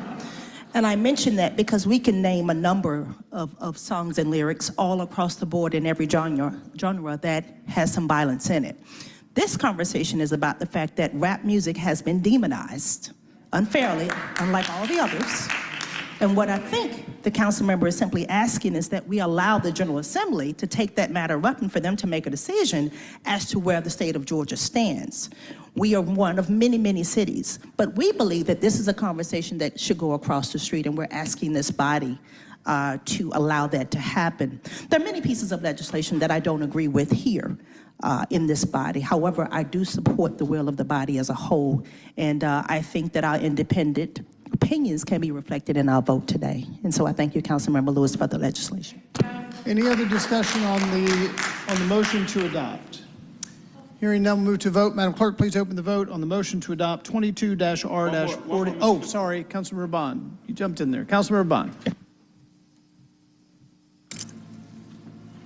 Thank you, Mr. Chair, and I appreciate all the comments that everyone has made thus far. I would feel more comfortable. I was one of the abstentions in committee. I'd feel more comfortable if the paper is amended to include it goes across genres. Oh, come on. Because ASAP. There are, as a colleague has noted, there is violence in music lyrics that can be applied on different subject matters. And, for example, that's the night that the lights went out in Georgia. That's the night that they hung an innocent man. Don't trust the soul of no backwoods Southern lawyer, because the judge in the case has bloodstains on his hand. And then there's a rhythm and blues song, Hey Joe, where are you going with that gun in your hand? See, I shot my old lady.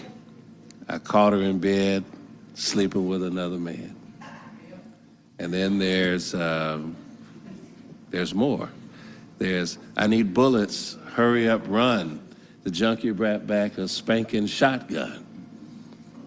So we've all heard violence in different genres of music. And if the issue is freedom of expression, then it ought to be freedom of expression, not just contained within one particular genre of music when it exists in all music. So I'd feel more comfortable. I'd make that motion that it's not just rap music, but considered around the can I remove can I remove? No, we just second. I believe there'd be a motion to amend that Councilmember Bond is trying to make. Wherever it refers just to rap, to all genres. To strike all references to the word rap so that it's just lyrics. To all genres of music. To replace? Yeah, to replace it. All genres of music. So we could get the staff to make sure that, just so I understand, the motion to amend is to amend from any reference to, quote, rap to be all genres of music. Yes. Correct. That's an amendment by Councilmember Bond, seconded by Councilmember Lewis. Let me just wait a minute to make sure that works from a language perspective in the bill, in the ordinance. Sorry, in the resolution. Apologies.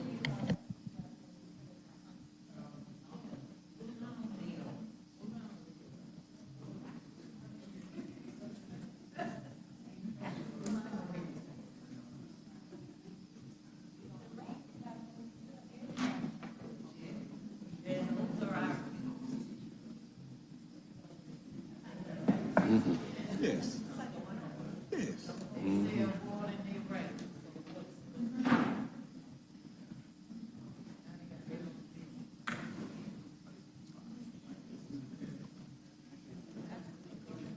Make it happen.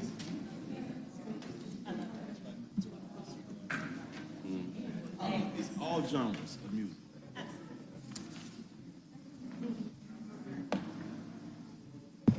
All right, we'll move to a discussion of the amendment. Any discussion on the motion to amend? Councilmember Lewis. I don't got the only thing I want to say is thank you, Councilmember Bond, for adding that to it. As a young council person, I always say newer council person, sometimes I grow by sitting next to you and learning. And so I want to say I appreciate you for making this paper more better and more perfect so that other folks can actually come back on. I even feel better about asking Councilmember Norwood to support this paper because of that addition. So thank you again, President Shelton. That's all I had to say.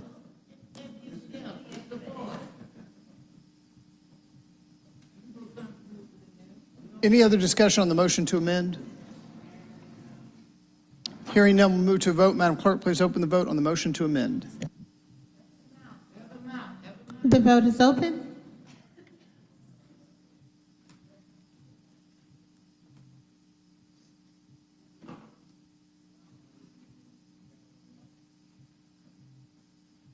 The vote is closed. 13 yeas, 0 nays. 13 yeas, 0 nays. The motion to amend carries. I believe it does change the caption. So if we could reread the caption, Madam Clerk. One moment, Council President.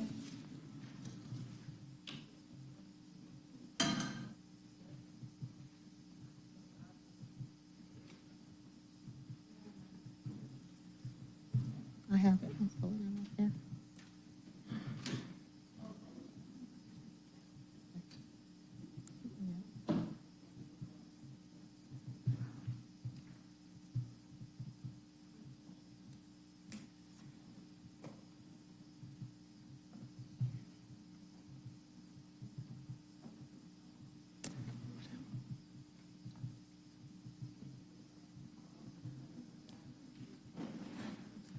This is a resolution by Councilmember Antonio Lewis urging the Georgia Assembly to review and amend its statute Title 17, Chapter 7 of the Official Code of Georgia annotated to specifically limit lyrics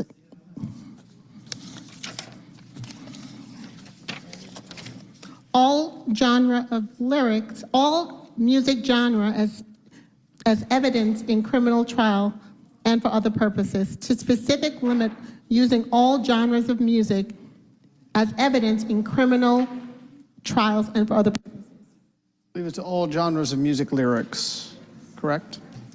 Correct. All genres of Music lyrics Yep. as evidence in criminal trials and for other purposes. We're now back to the motion to adopt as amended, 22-R-4184. Is there any discussion on the motion to adopt as amended? Hearing none, move to vote. Madam Clerk, please open the vote on the motion to adopt as amended. The vote is open.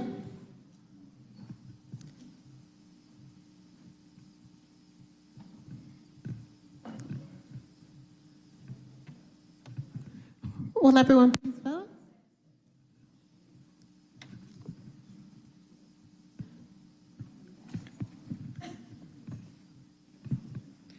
The vote is closed. 11 yeas, 2 nays. 11 yeas, 2 nays. The motion to adopt as amended carries. I believe we also have one other item, Chair Shook. Councilmember Waits.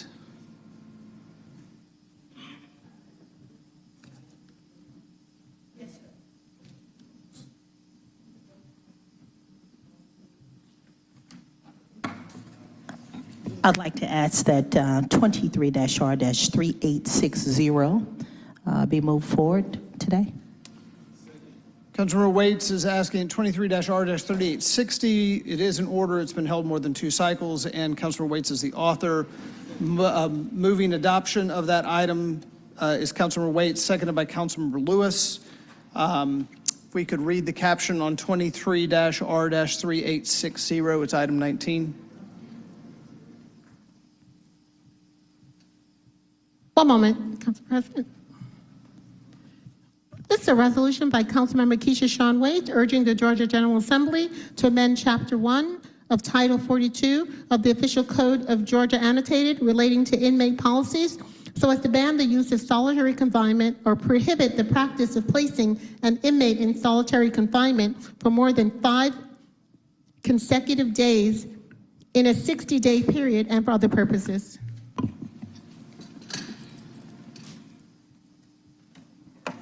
There's a motion to adopt 23-R-3860. Is there any discussion on the motion to adopt this item? Hearing none, move to vote. Madam Clerk, please open the vote on the motion to adopt. The vote is open.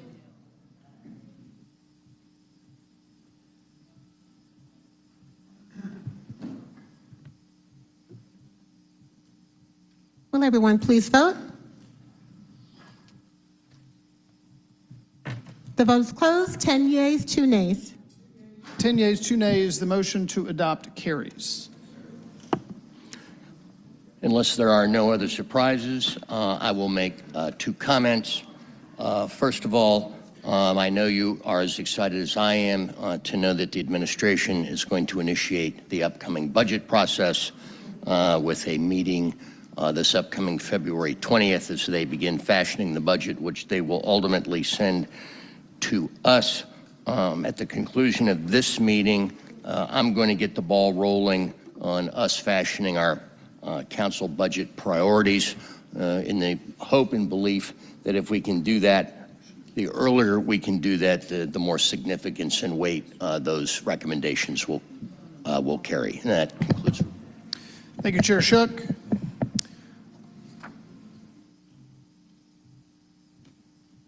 Next up will be Committee on Council, Chair Bakhtiari.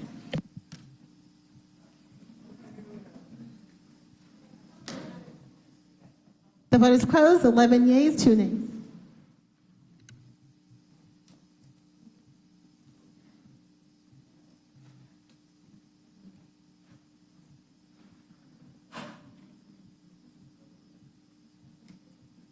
Thank you, thank you, Mr. President.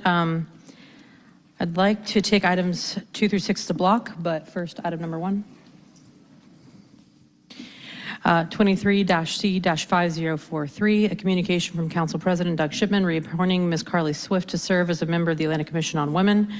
This appointment is for a term of 2 years to begin retroactively on January 22nd, 2023 and expire January 21st, 2025. This paper was a duplicate, so it was filed. There's a motion to file coming out of committee 23-C-5043. It doesn't need a second. Any discussion on the motion to file? Since the communication, we do it via unanimous consent. Any objection to the motion to file?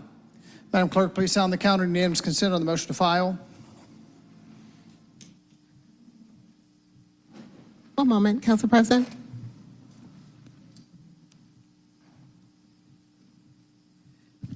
Council President, unanimous consent with 13 yeas, 0 nays. 13 yeas, 0 nays. The motion to file carries. Thank you. Without objection to take the next items as a block, please proceed. Thank you. Item number 2, 23-C-5121, a communication from Tony Roberts, Executive Director and CEO of the Atlanta Bar Association, submitting the appointment of Ms. Andrea Bilbija to serve on the Atlanta Citizen Review Board, filling the unexpired term of Mr. Keith Hassan. This term will expire August 19th of 2024. And item number 3, 24-C-5003, a communication from Councilmember Jason Dozier, District 4, reappointing Ms. Larisha Craig to serve as a member of this Atlanta Commission on Women. This appointment is for a term of 2 years to begin retroactively on March 4th, 2023 and expire March 3rd, 2025. Item number 4, 24-C-5008, a communication from Council President Doug Shipman, reappointing Mr. Derek George to serve as a member of the Water and Sewer Appeals Board. This appointment is for a term of 2 years. Item number 5, 24-C-5010, a communication from Councilmember Dustin Hillis appointing Ms. Joanna Powell to serve as a member of the Atlanta Commission on Women. This appointment is for a term of 2 years. And item number 6, 24-C-5012, a communication from Councilmember Jason Winston, District 1, appointing Ms. Meredith Lilly to serve as a member of the Atlanta Commission on Women. This appointment is for a term of 2 years. All of these items were found favorable, and the motion is to adopt.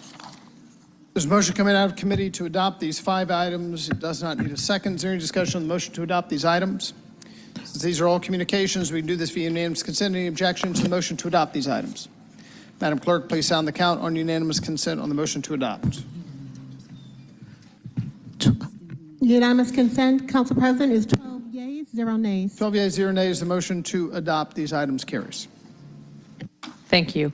Next, under ordinances for first reading, item number 7, 24-0-1048, an ordinance by Committee on Council to amend the City of Atlanta Code of Ordinances, Section 66-2, precinct boundary lines and polling places by amending the 2017 Precincts and Polling Places Ordinance in Fulton County Precinct 08L and 10C due to facility no longer being conducive and facility no longer being available to accommodate and for other purposes.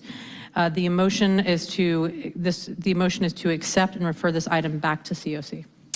There's a motion to refer 24-0-1048 to COC. Is there a second?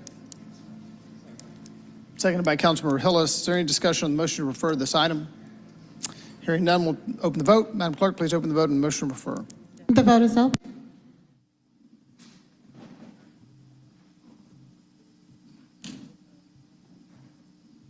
Will everyone please vote?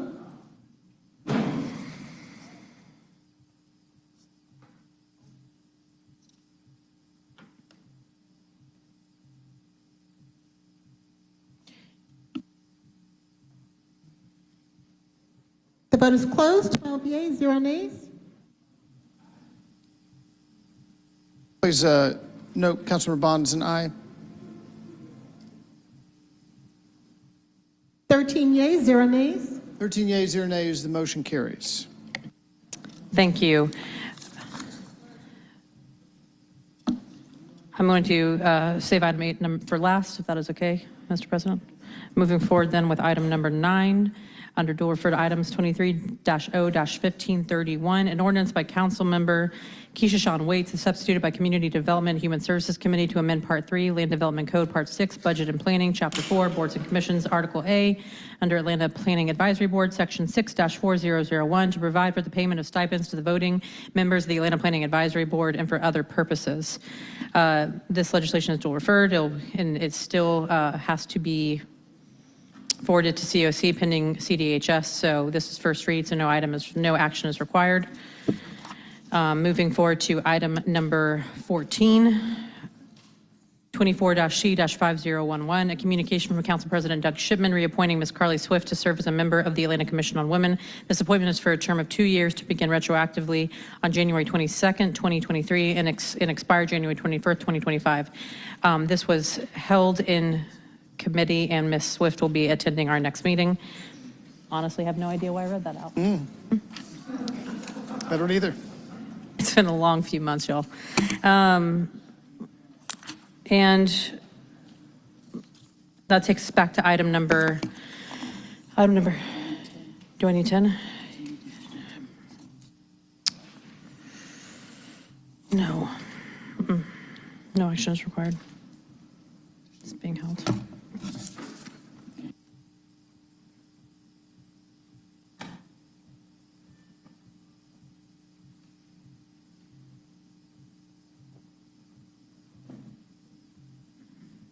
I apologize. I still need to read in a walk-in that we had.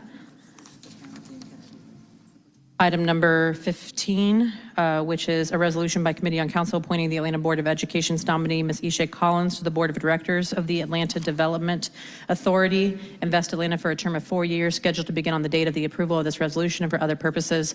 This has been referred to CDHS and will be voted on next week. So, but hold for one moment.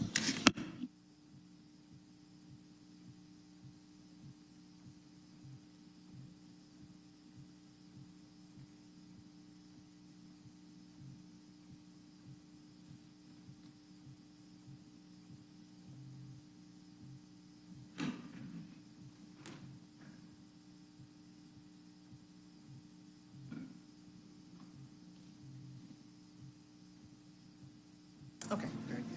You're good. Okay. On to our last item, item number 8, an ordinance by, an ordinance by, it's not an ordinance by me. Hang on one sec.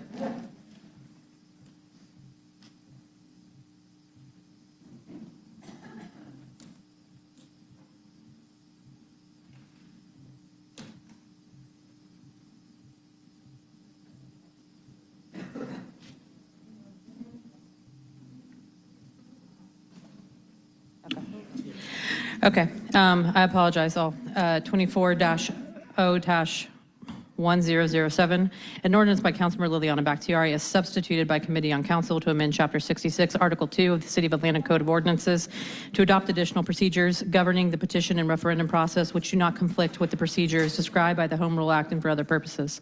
Again, I just want to make very clear that this was not my original paper. This was substituted.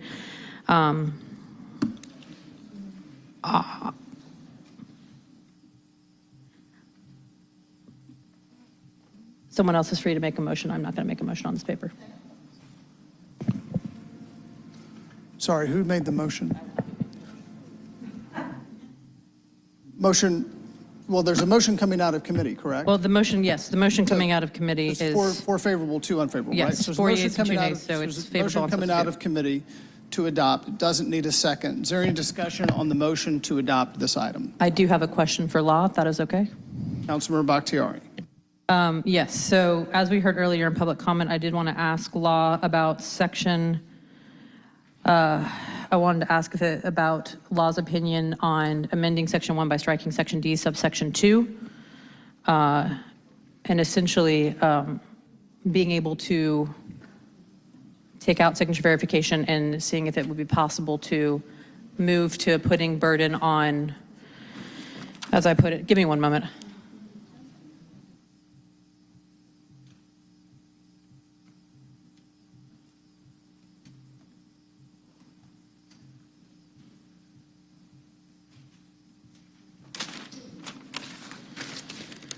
Yes, thank you. If it essentially to assume invalidity and to allow CURE to do the job rather than actually doing signature verification, would be possible to strike that piece and instead assume it's invalid and be able to move it to CURE rather than doing verification. Law Department. Amber A. Robinson, City of Atlanta Department of Law. Insofar as the proposed amendment would eliminate any requirements for signature verification, it is our opinion that that would conflict with the requirements of the Georgia Home Rule Act and therefore would not be constitutional under the uniformity clause. The Home Rule Act does require that 15% in the case of a city the size of Atlanta of the registered electors of the city sign the petition, and so because that requires that be confirmed, adoption of any provisions eliminating signature verification procedures altogether would prevent the city from being able to establish specifically, as is the city's burden, that that particular threshold was met or missed. And so therefore, it is our opinion that to remove such verification procedures would be in conflict with the Home Rule Act and not constitutional under the Georgia Constitution's uniformity clause.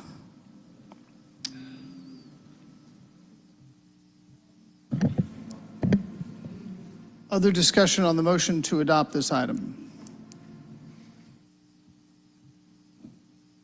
Hearing none, we'll move to a vote. Madam Clerk, please open the vote on the motion to adopt.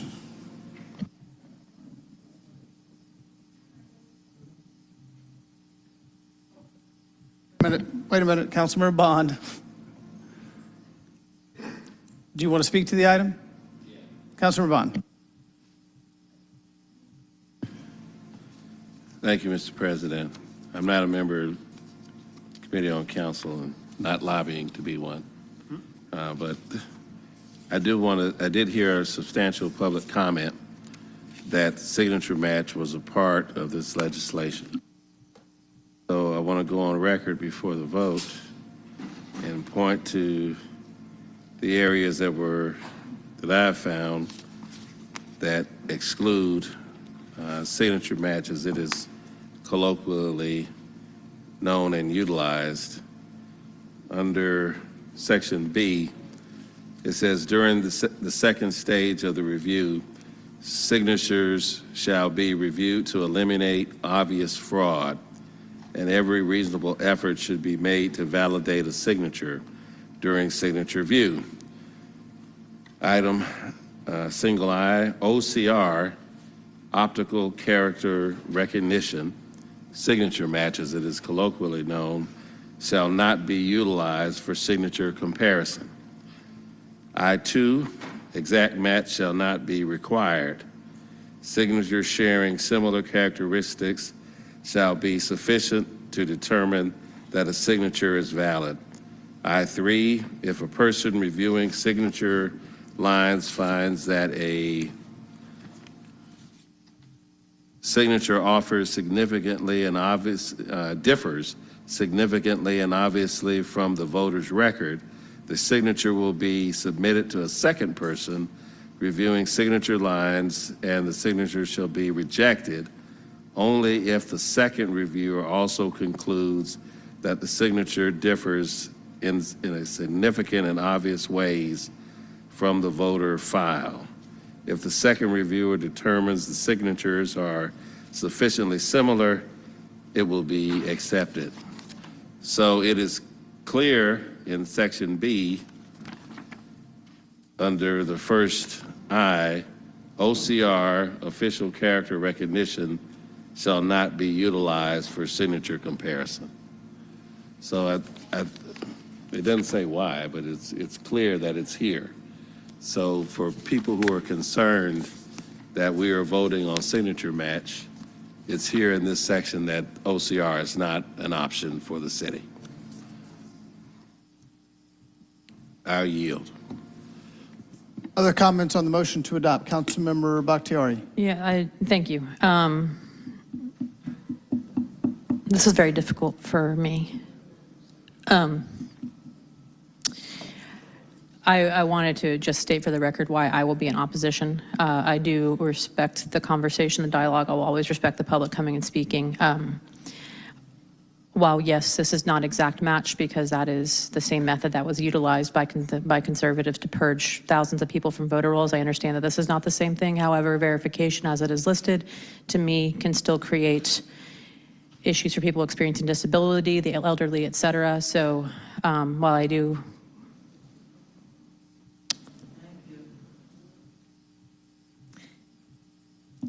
I have done all that I can to try to find a path forward. So I respect the will of the body, but I tried everything. Okay, thanks. Other discussion on the motion to adopt?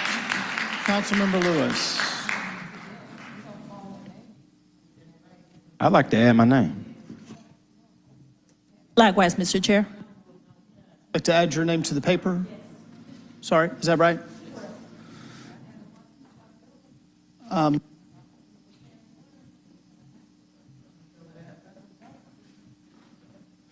There's a motion to amend the paper to add Councilmember Lewis's name and Councilmember Waits's name. Is there any objection to the motion to amend? Please sign unanimous consent on the motion to amend.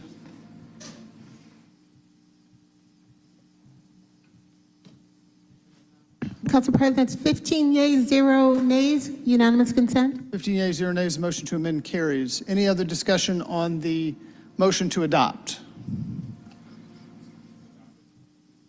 To adopt is substituted, thank you, yes. Want to make sure. Madam Clerk, please open the vote on the motion to adopt as substituted. The vote is open.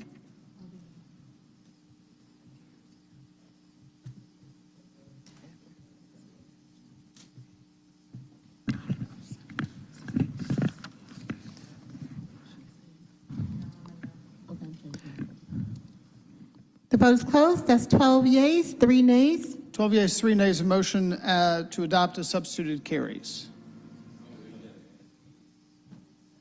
We had, I just don't think they were able to add it on the, but it'll be there on the record, Mr. Lewis.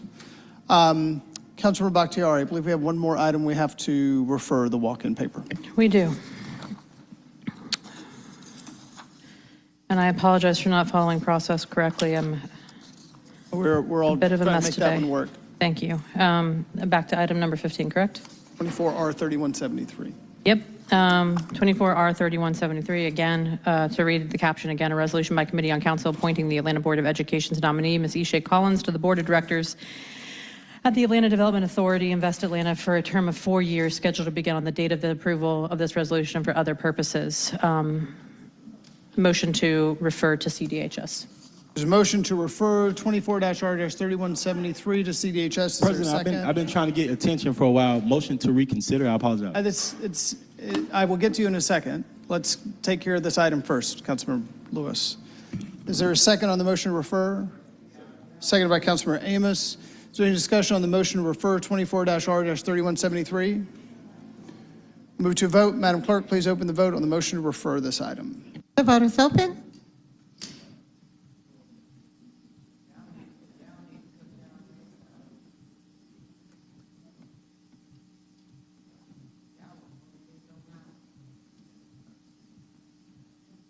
The vote is closed. 15 yeas, 0 nays. 15 yeas, 0 nays. The motion to refer carries. Councilmember Lewis.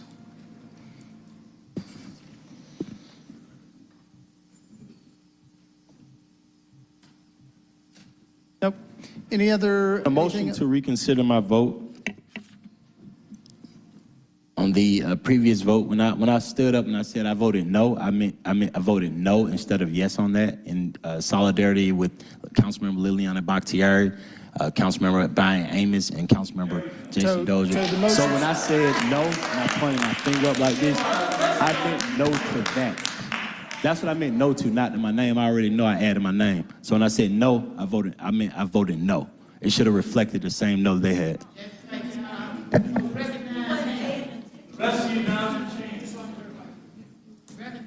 You wanted to vote no on the main motion. That's when I kept saying no, and I did this.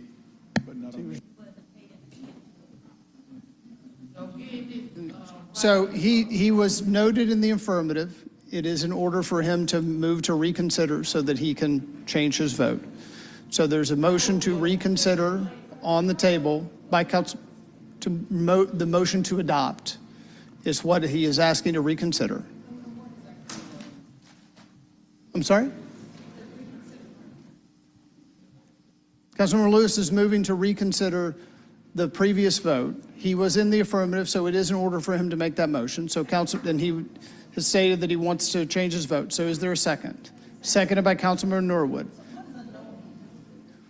If you vote in favor of the motion to reconsider, we will reopen the motion to adopt, and then we will eventually revote on the motion to adopt. Okay? So there's a motion to reconsider. Is there any discussion on the motion to reconsider? Hearing none, let me see if we do this via unanimous consent. Is there any objection to the motion to reconsider? Hearing none, Madam Clerk, please sound the count on unanimous consent on the motion to reconsider. 14 yeas, 0 nays. It's unanimous consent, Mr. President. The motion carries. We will now reconsider the motion to adopt. Let me go back to my item here. Yep, 24-0-1007. Now back before the body. Is there any discussion on the motion to adopt as amended this item? Madam Clerk, please open the vote. Just remind everybody an aye is in favor of the motion to adopt, because we're back to the main motion to adopt the ordinance, and a nay is to vote against the adoption of the ordinance. Okay? Madam Clerk, please open the vote on the motion to adopt. One moment, President.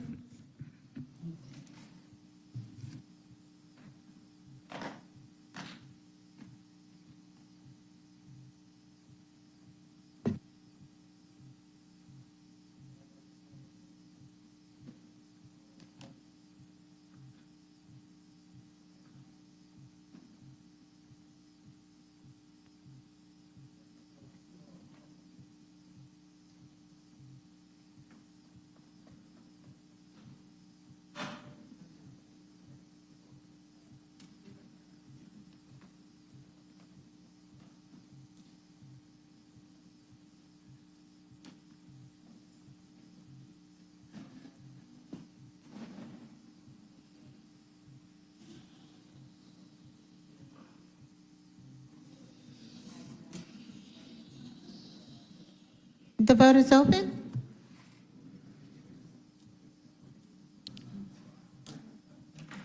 Reconsider. Yeah. Oh, no, this is to approve. They already reconsidered unanimous consent. Just to be clear, the board says amend. This is the motion to adopt as amended. This is the motion to adopt as amended. Everybody knows where we are. As substituted and amended, just to be clear. One moment, Council President.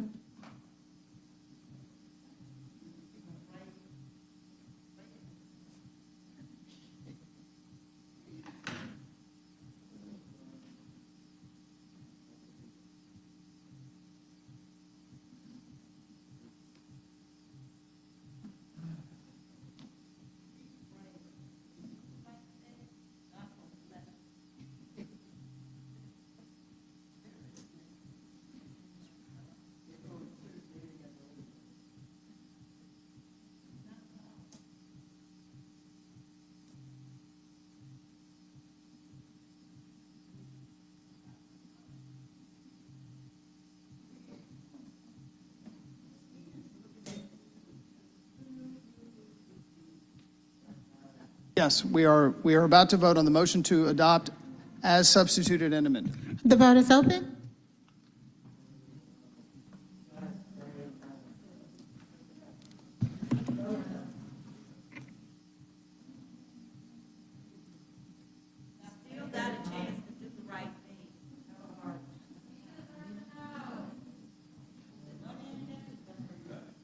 Will everyone please vote?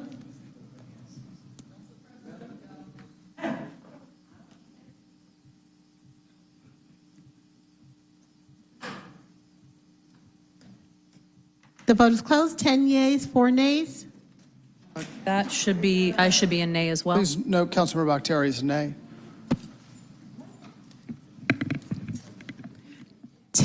yeas, 5 nays. 10 yeas, 5 nays. The motion to adopt as substituted and amended carries.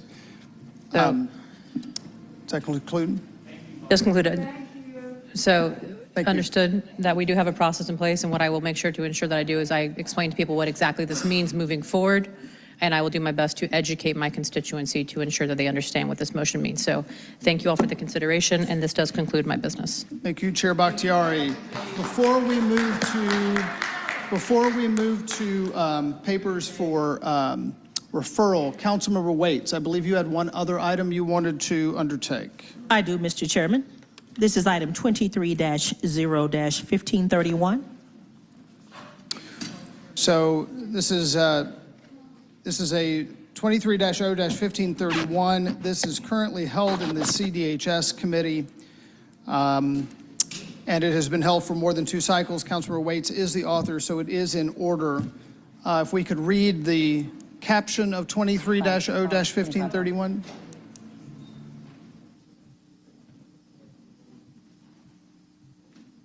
One moment, Council President. You read it now, but they didn't take any action.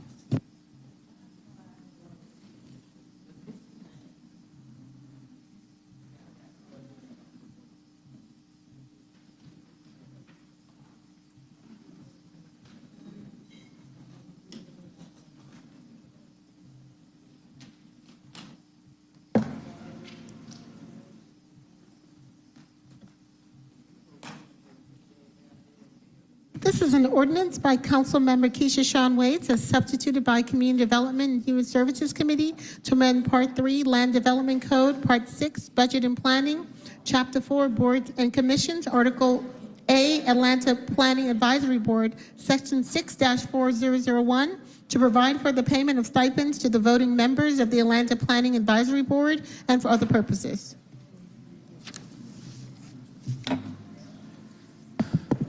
Councilmember Waits, I would entertain a motion to adopt. Yes. Thank you so much. Motion to adopt 23-0-1531 by Councilmember Waits. Is there a second?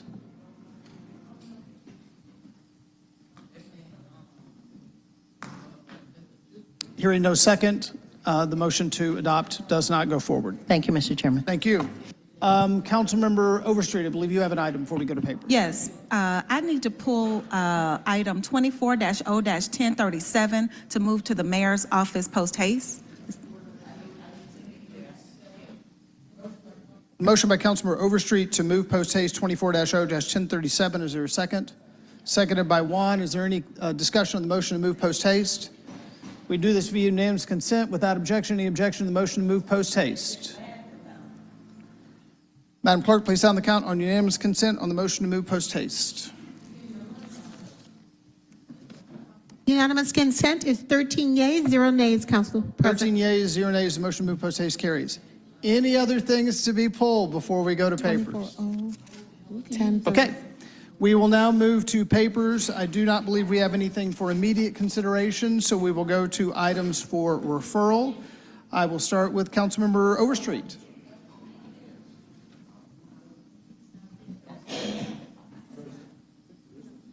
No, she changed her mind.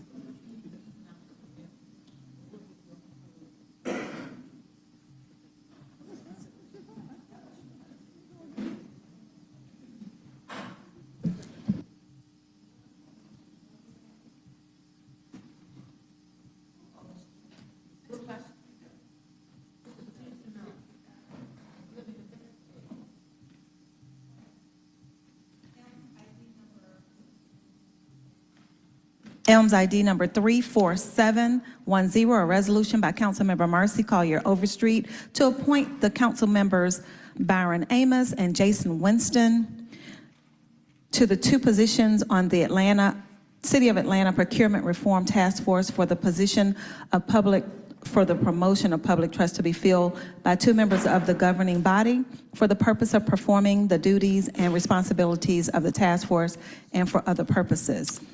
Elms 34710 will be referred to the COC committee.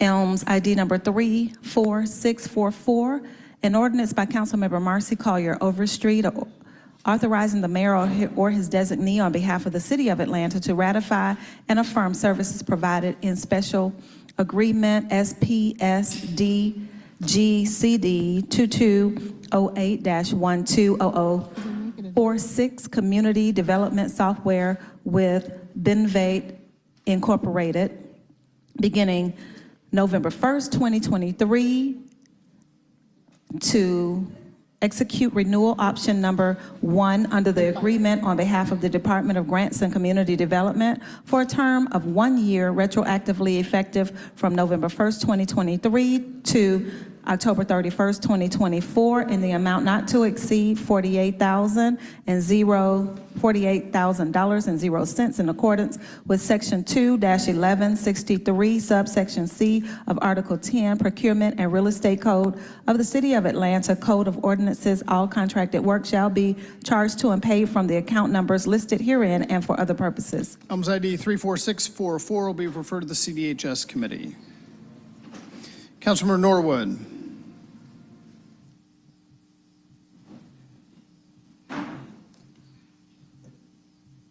Thank you, Mr. President. Elms 34595, a resolution by Councilmember Mary Norwood requesting the mayor, his designee, to make the intersection of Paris Ferry Road Northwest and Tuxedo Terrace Northwest an always stop controlled intersection and for other purposes. Elms ID 34595 will be referred to the Transportation Committee. Elms 34598, a resolution by Councilmember Mary Norwood requesting the mayor, his designee, to install traffic calming devices on 26th Street between Peachtree Street Northwest and Alden Avenue Northwest and for other purposes. Elms ID 34598 will be referred to the Transportation Committee. Thank you. Thank you. Councilmember Boone.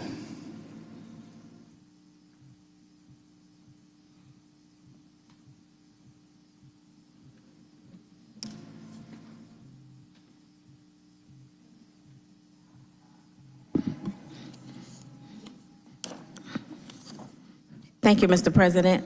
Elms ID number 34661, a resolution by Councilmember Andrea L. Boone, a resolution to authorize the mayor or his designee to execute agreements in connection with the city's emergency food and shelter program, a program funded by the Department of Homeland Security, Federal Emergency Management Administration, FEMA, through its National Emergency Food and Shelter Program grant received by the city, with the following 3 additional sub-recipients: Hispanic Alliance, Inner City Muslim Action Network, Iman, Atlanta, Migrant Equity Southeast, each in an amount not to exceed $710,181.23 of the FEMA grant funds for the purpose of the provision of food, shelter, and supportive services to unhoused immigrants in the city. All contracted work shall be charged to and paid from accounts listed herein and for other purposes. Elms ID 34661 will be referred to the CDHS. Elms number 34669, a resolution by Councilmember Andrea Boone requesting the Commissioner of the Atlanta Department of Transportation to conduct a traffic study on 407 West Ontario Avenue, Southwest Atlanta, Georgia, to determine the need for any safety improvements such as speed monitors and for other purposes. Elms ID 34669 will be referred to the Transportation Committee.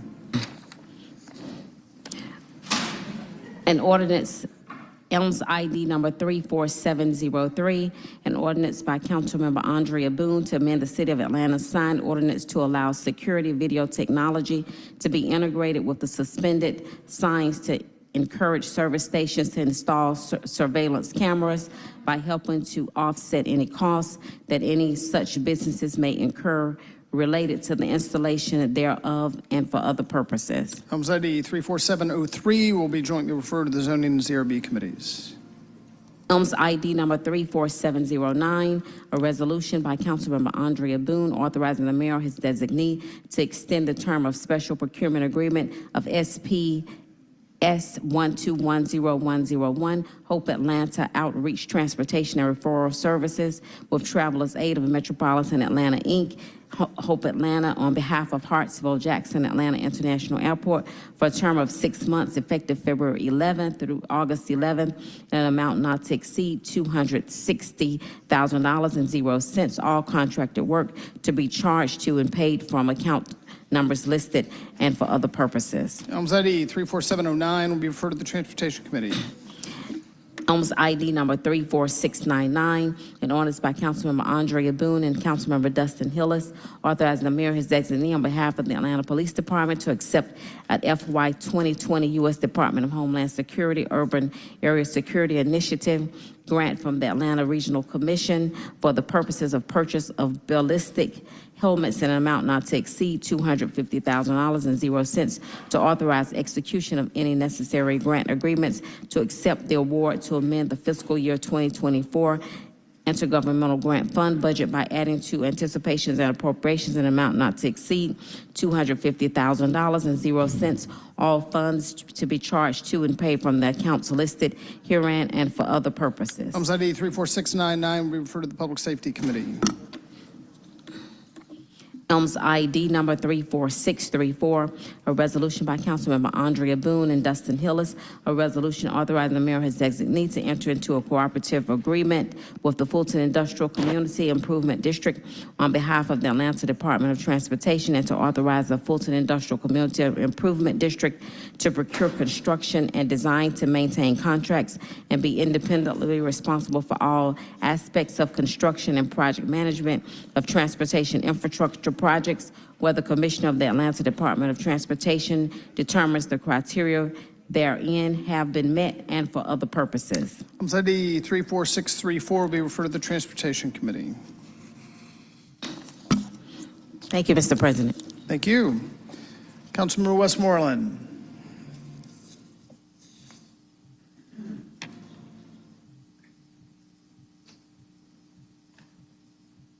Elms ID 34704, an ordinance by Councilmembers Matt Westmoreland, Alex Wand, Liliana Bakhtiari, and Keisha Sean Waits, authorizing a donation in an amount not to exceed $3,000.00 to the Atlanta Pride Run from various carry-forward accounts pursuant to Section 6-306 of the City of Atlanta's Charter and for other purposes. Elms ID 34704 will be referred to the Finance Exec Committee.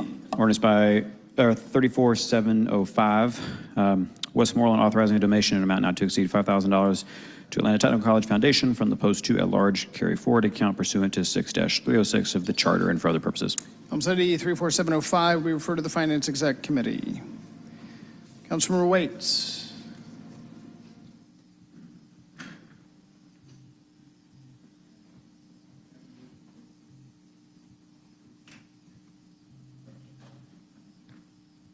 Thank you, Mr. President. This is EMS ID number 34702. This is an ordinance by Councilmember Keisha Waits to rename Finley Avenue to the Brittany Glover Drive Southwest to waive certain provisions of Section 138-8 of the City of Atlanta Code of Ordinances and for other purposes.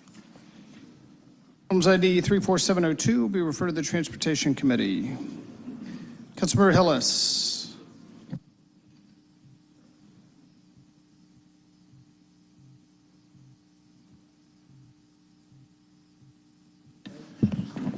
I have one item, ELMS ID 34693, a resolution by Councilmember Dustin Hillis, Matt Westmoreland, and Michael Julian Bond, authorizing the mayor, his designee, to apply for a fiscal year 2024 U.S. Department of Transportation Rebuilding American Infrastructure with Sustainability and Equity discretionary grant for the West Side Park Multimodal Access Project in an amount not to exceed $16 million and 0 cents, to partner with the West Side Howell Mill Community Improvement District for application preparation and submittal and for other purposes. ELMS ID 34693 will be referred to the Transportation Committee. Thank you. That completes my items. Thank you.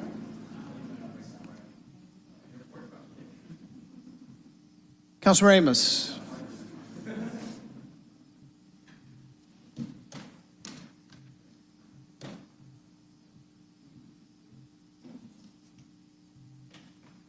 Yes, sir, Council President. AMS number ID 34662. An ordinance by Councilmember Byron D. Amos to amend the City of Atlanta Code of Ordinance, Chapter 22-Aviation, Article 3, Division 3, Subdivision 1, Section 22-115, so as to provide restrictions on exemptions to authorize airport access, exceptions to authorize airport access privileges and for other purposes. Items ID 34662 will be referred to the Transportation Committee. Thank you. Councilmember Winston.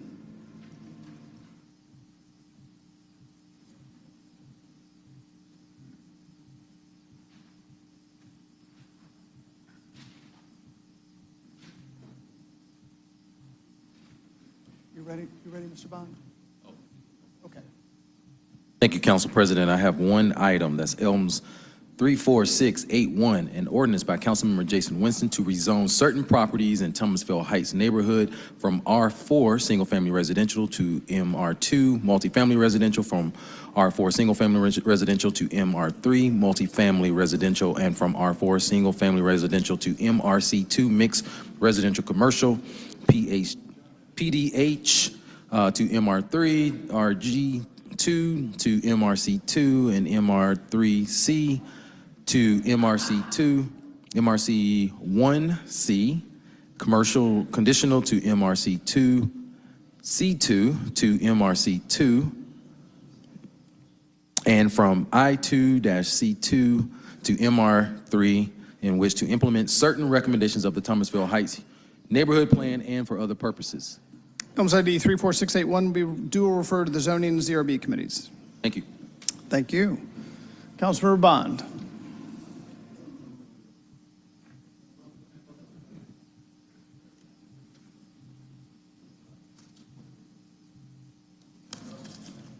Thank you, Mr. President.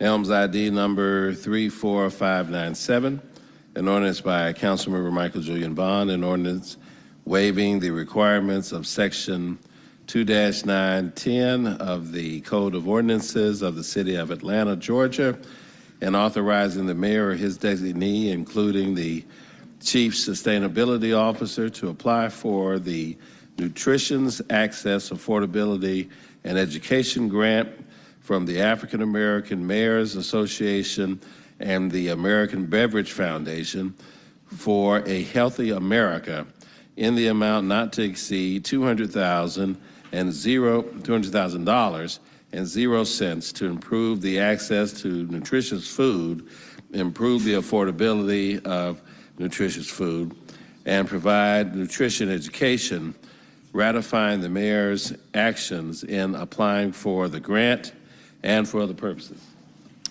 Items ID 34597 will be referred to City Utilities Committee. I have an ordinance, Elms ID 34706, an ordinance signed by all council members present to erect a historical marker at the intersection of Sunset Avenue and Magnolia Street to recognize the historic presence of the Magnolia Ballroom and for other purposes.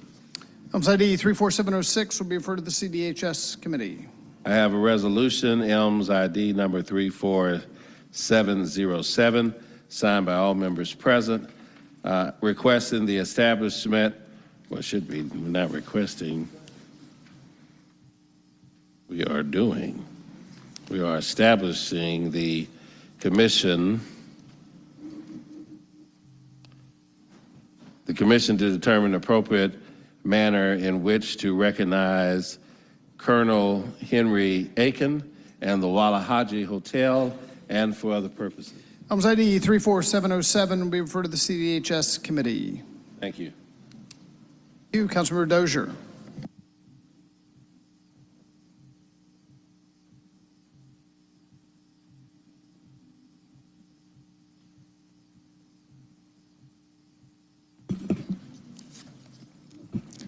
Thank you, President Shipman.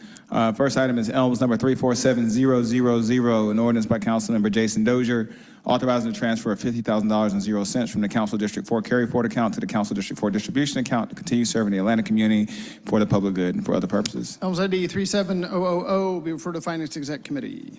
And then my other item is Elms ID number 34596, an ordinance by Councilmember Jason Dozier, authorizing the mayor or his designee, including the chief sustainability officer, to accept grant award funds from the United States Department of Agriculture in an amount not to exceed $257,300.00 for the Community Composting and Food Waste Reduction Pilot Project Grant to create and test plans for organizing and carrying out municipal composting programs and food waste reduction programs, authorizing the Chief Financial Officer to amend the FY 2024 Intergovernmental Grant Fund budget to anticipate and appropriate the grant award, authorizing the mayor or his designee to enter into agreements to accept the grant and implement the grant project with the United States Department of Agriculture and the co-applicants, and for other purposes. Items ID 34596 will be referred to the CHS committee. That's all I have. Thank you. Thank you. Councilmember Faroki.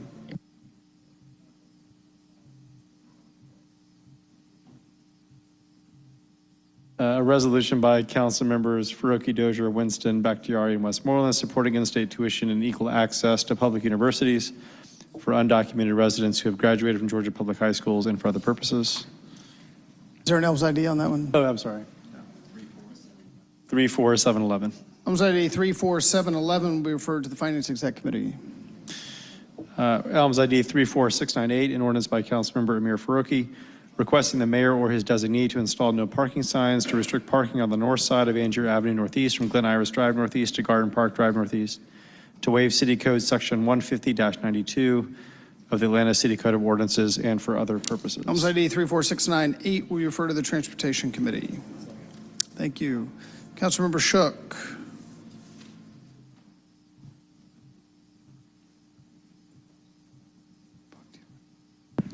Thank you.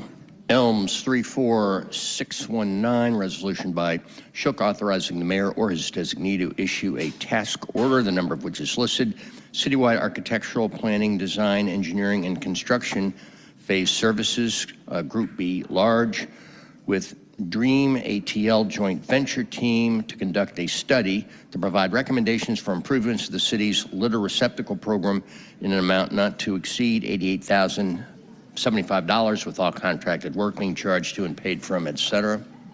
Items ID 34619 will be referred to the Finance Exec Committee. Elms 34620, resolution by Shook authorizing the mayor or his designee to issue the task order, number of which is listed, for the citywide architectural planning, design, engineering, and construction phase services, Group B large, with Dream ATL joint venture team to prepare a roadway visible litter characterization plan to implement the Keep America Beautiful 2020 National Litter Study methodology and protocol in an amount not to exceed $65,210 with all contracted work being charged to and paid from, etc. Items ID 34620 will be referred to the Finance Exec Committee.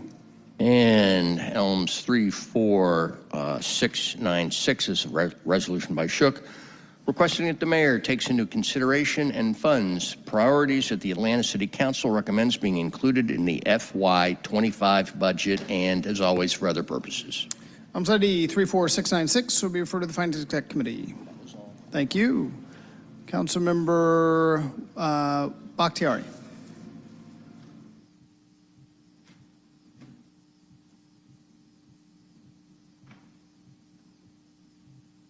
Thank you. Elms ID number 34694, resolution by Councilmember Liliana Bakhtiari requesting the mayor, his designee, to make the intersections of Warren Street Northeast and Hallman Street Northeast, Warren Street Northeast and Delano Drive Northeast, and Warren Street Northeast and Trotty Street Northeast all-way stop-controlled intersections, to request the Atlanta Department of Transportation to install stop signs at the intersections and for other purposes. Items ID 34694 will be referred to the Transportation Committee. Elms ID number 34678, a resolution by Councilmember Liliana Bakhtiari requesting the mayor, his designee, to install traffic calming devices along Warren Street Northeast, between the intersections of Warren Street Northeast and Hosea Williams Drive, and Warren Street Northeast and Trotty Street Northeast, and for other purposes. Items ID 34678 will be referred to the Transportation Committee. That is all for me. Thank you. Thank you. Councilmember Juan.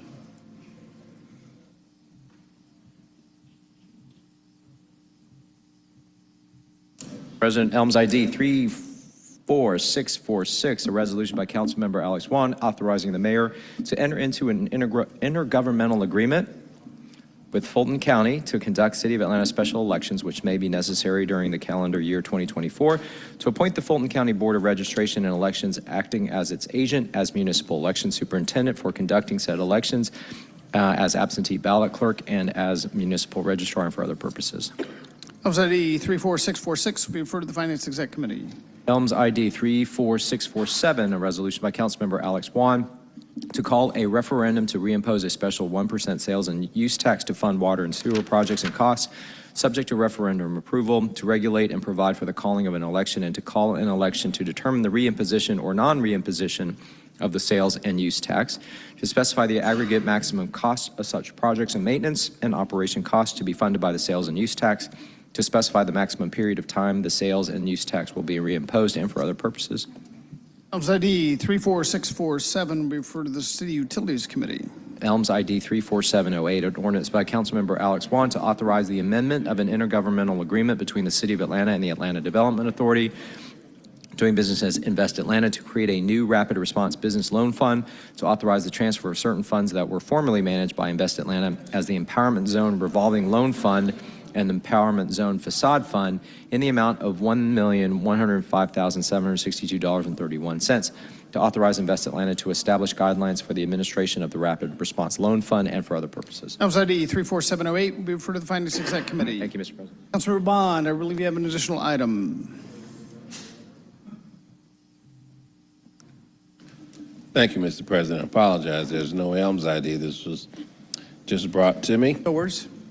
An ordinance by council members Michael Julian Vaughn, Dustin Hillis, Matt Westmoreland, Andrea L. Boone, and Antonio Lewis, excuse me, adds to amend Chapter 2, Administration, Article X, Procurement and Real Estate Code, Division 4, Source Selection and Contract Formation, Section 2-1216, currently reserved to establish minimum requirements for off-duty post-certified law enforcement officers to be included in city contracts, subject to the procurement code, to require that where necessary to comply therewith, contractors shall hire off-duty post-certified law enforcement officers employed by an agency having original jurisdiction over actions occurring at the location of the contract performance and for other purposes. The ordinance will be referred to the Public Safety and Legal Administration Committee. Thank you. Thank you. Any other items today? With that, we'll move to general remarks. Any general remarks from the body? Councilmember Lewis. And I think I've said it a few times today, and I've been posting it since yesterday before the Grammys came on. I want to say congratulations to Atlanta's own, a true son of the city of Atlanta, Adamsville. I think Collier Heights, Adamsville, for putting out an album that you talk about growing up in Atlanta as a 9-year-old and how this city affected you and changing the world with it. Congratulations on sweeping the Grammys, my guy. Congratulations. Councilmember Bakhtiari and then Councilmember Bond. Councilmember Bakhtiari. Yep, I also just, piggybacking off of Councilmember Lewis, want to give a shout out to Mary Lou Williams, who was born in Edgewood in my district. So also huge shout out to her for being up for a Grammy Award. And I just thought that should be acknowledged, and I'm very proud of having somebody from my district up there. So just wanted to give her a shout out. Councilmember Bond. I also want to add my congratulations and kudos to these Atlanta natives, but I'm really particularly happy about Mr. Michael Render, known professionally as Killer Mike. Of course, he is a mighty graduate of Frederick Douglass High School and also a great man of Morehouse. And a District 5 businessman. A District 5 businessman. And so as we want to congratulate him, but Mike, if you're listening, open Bankhead Fish as soon as possible. I know the food truck's open, but open the restaurant as soon as possible. But just want to say congratulations to them. Those awards, those acknowledgments recognize the best of what Atlanta is about and has been about for decades as far as music, the music industry, business. As a matter of fact, even to point that out, one of the first recorded records ever was recorded in Atlanta. So this is a long, centuries-long history that we have here in that legacy. So congratulations again. Thank you. Councilmember Amos. Yes, Mr. President. Definitely in regards to Michael Render, Killer Mike, definitely want to say congratulations to him as well. Also to remind the people in the city of Atlanta that the winter break Park and Recreation Camp from February 19th to the 22nd, registration is over. So please stop by the Police Athletic League over in Rambo Park to actually register. And then, of course, work anniversaries. We have Miss Payne, who has been with the municipal clerk's office for 30 years. We have Dexter Andrews, who have been with the city of Atlanta for 9 years, and Shantae Williams for a total of 2. So happy work anniversaries to those employees. Thank you. Councilmember Lewis. Also wanted to add in 2 events that are coming up in conjunction with District 12. One would be at the Atlanta City Hall, February 22nd at 6 p.m. called Link in Us. It will be myself, Rashad Big Bank Black, Kwanzaa Hall, and State Rep Eric Bell. Another event that we'll be hosting at City Hall will be a block party. It's a health resource block party. It will be Monday, February 19th from 10 a.m. until 2 p.m. This will be in conjunction with Flowing with Blessings. We'll be actually giving out showers, free showers for folks. We've been able to partner with a bus that actually gives showers to folks as they do it. And lastly, I want to say February 29th at City Hall, we'll be closing out Black History Month with the Juneteenth event right here at City Hall, a Juneteenth gala event right here at City Hall on February 29th. So I look forward to seeing you for these 3 events this month, hosted in conjunction with my office at City Hall. Thank you. Councilmember Waits. Thank you, Mr. Chairman. On February 19th, I will be hosting a Faith Leaders Appreciation Breakfast here in the City Hall atrium, and so look forward to having all faith leaders come out. That will be at 10 a.m. And we also wanted to give kudos and congratulate our great city on the efforts we're making in terms of the soccer league coming here. So I'm thrilled and excited to see that moving forward. The Post 3 office will be sponsoring 6 community gardens at the senior high-rises, to which I'm proud of, as well as partnerships with the Samaritan House to provide exercise classes for the seniors in the high-rises throughout the city of Atlanta. And so I put out a press release to that effect, and I hope that all the members will come out and exercise and join us. Thank you. Thank you. Let me add my sincere congratulations to everyone across the city who has worked on the effort with the FIFA World Cup bid. Getting 8 matches, including a semifinal, is a momentous achievement, and I think it underscores that Atlanta is a soccer city.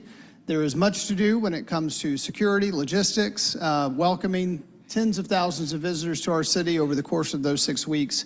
But it will certainly be an exciting time in 2026, and I'm very glad that Atlanta has achieved this moment.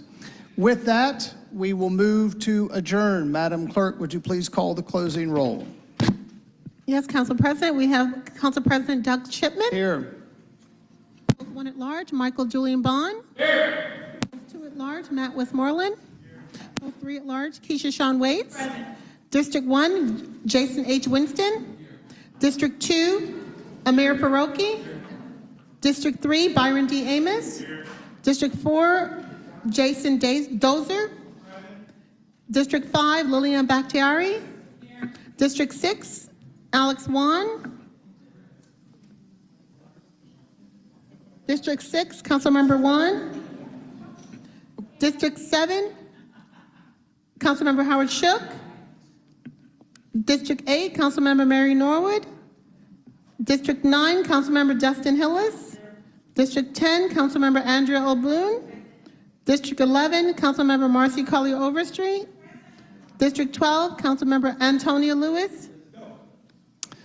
Without objection, we will stand adjourned. Thanks, everybody.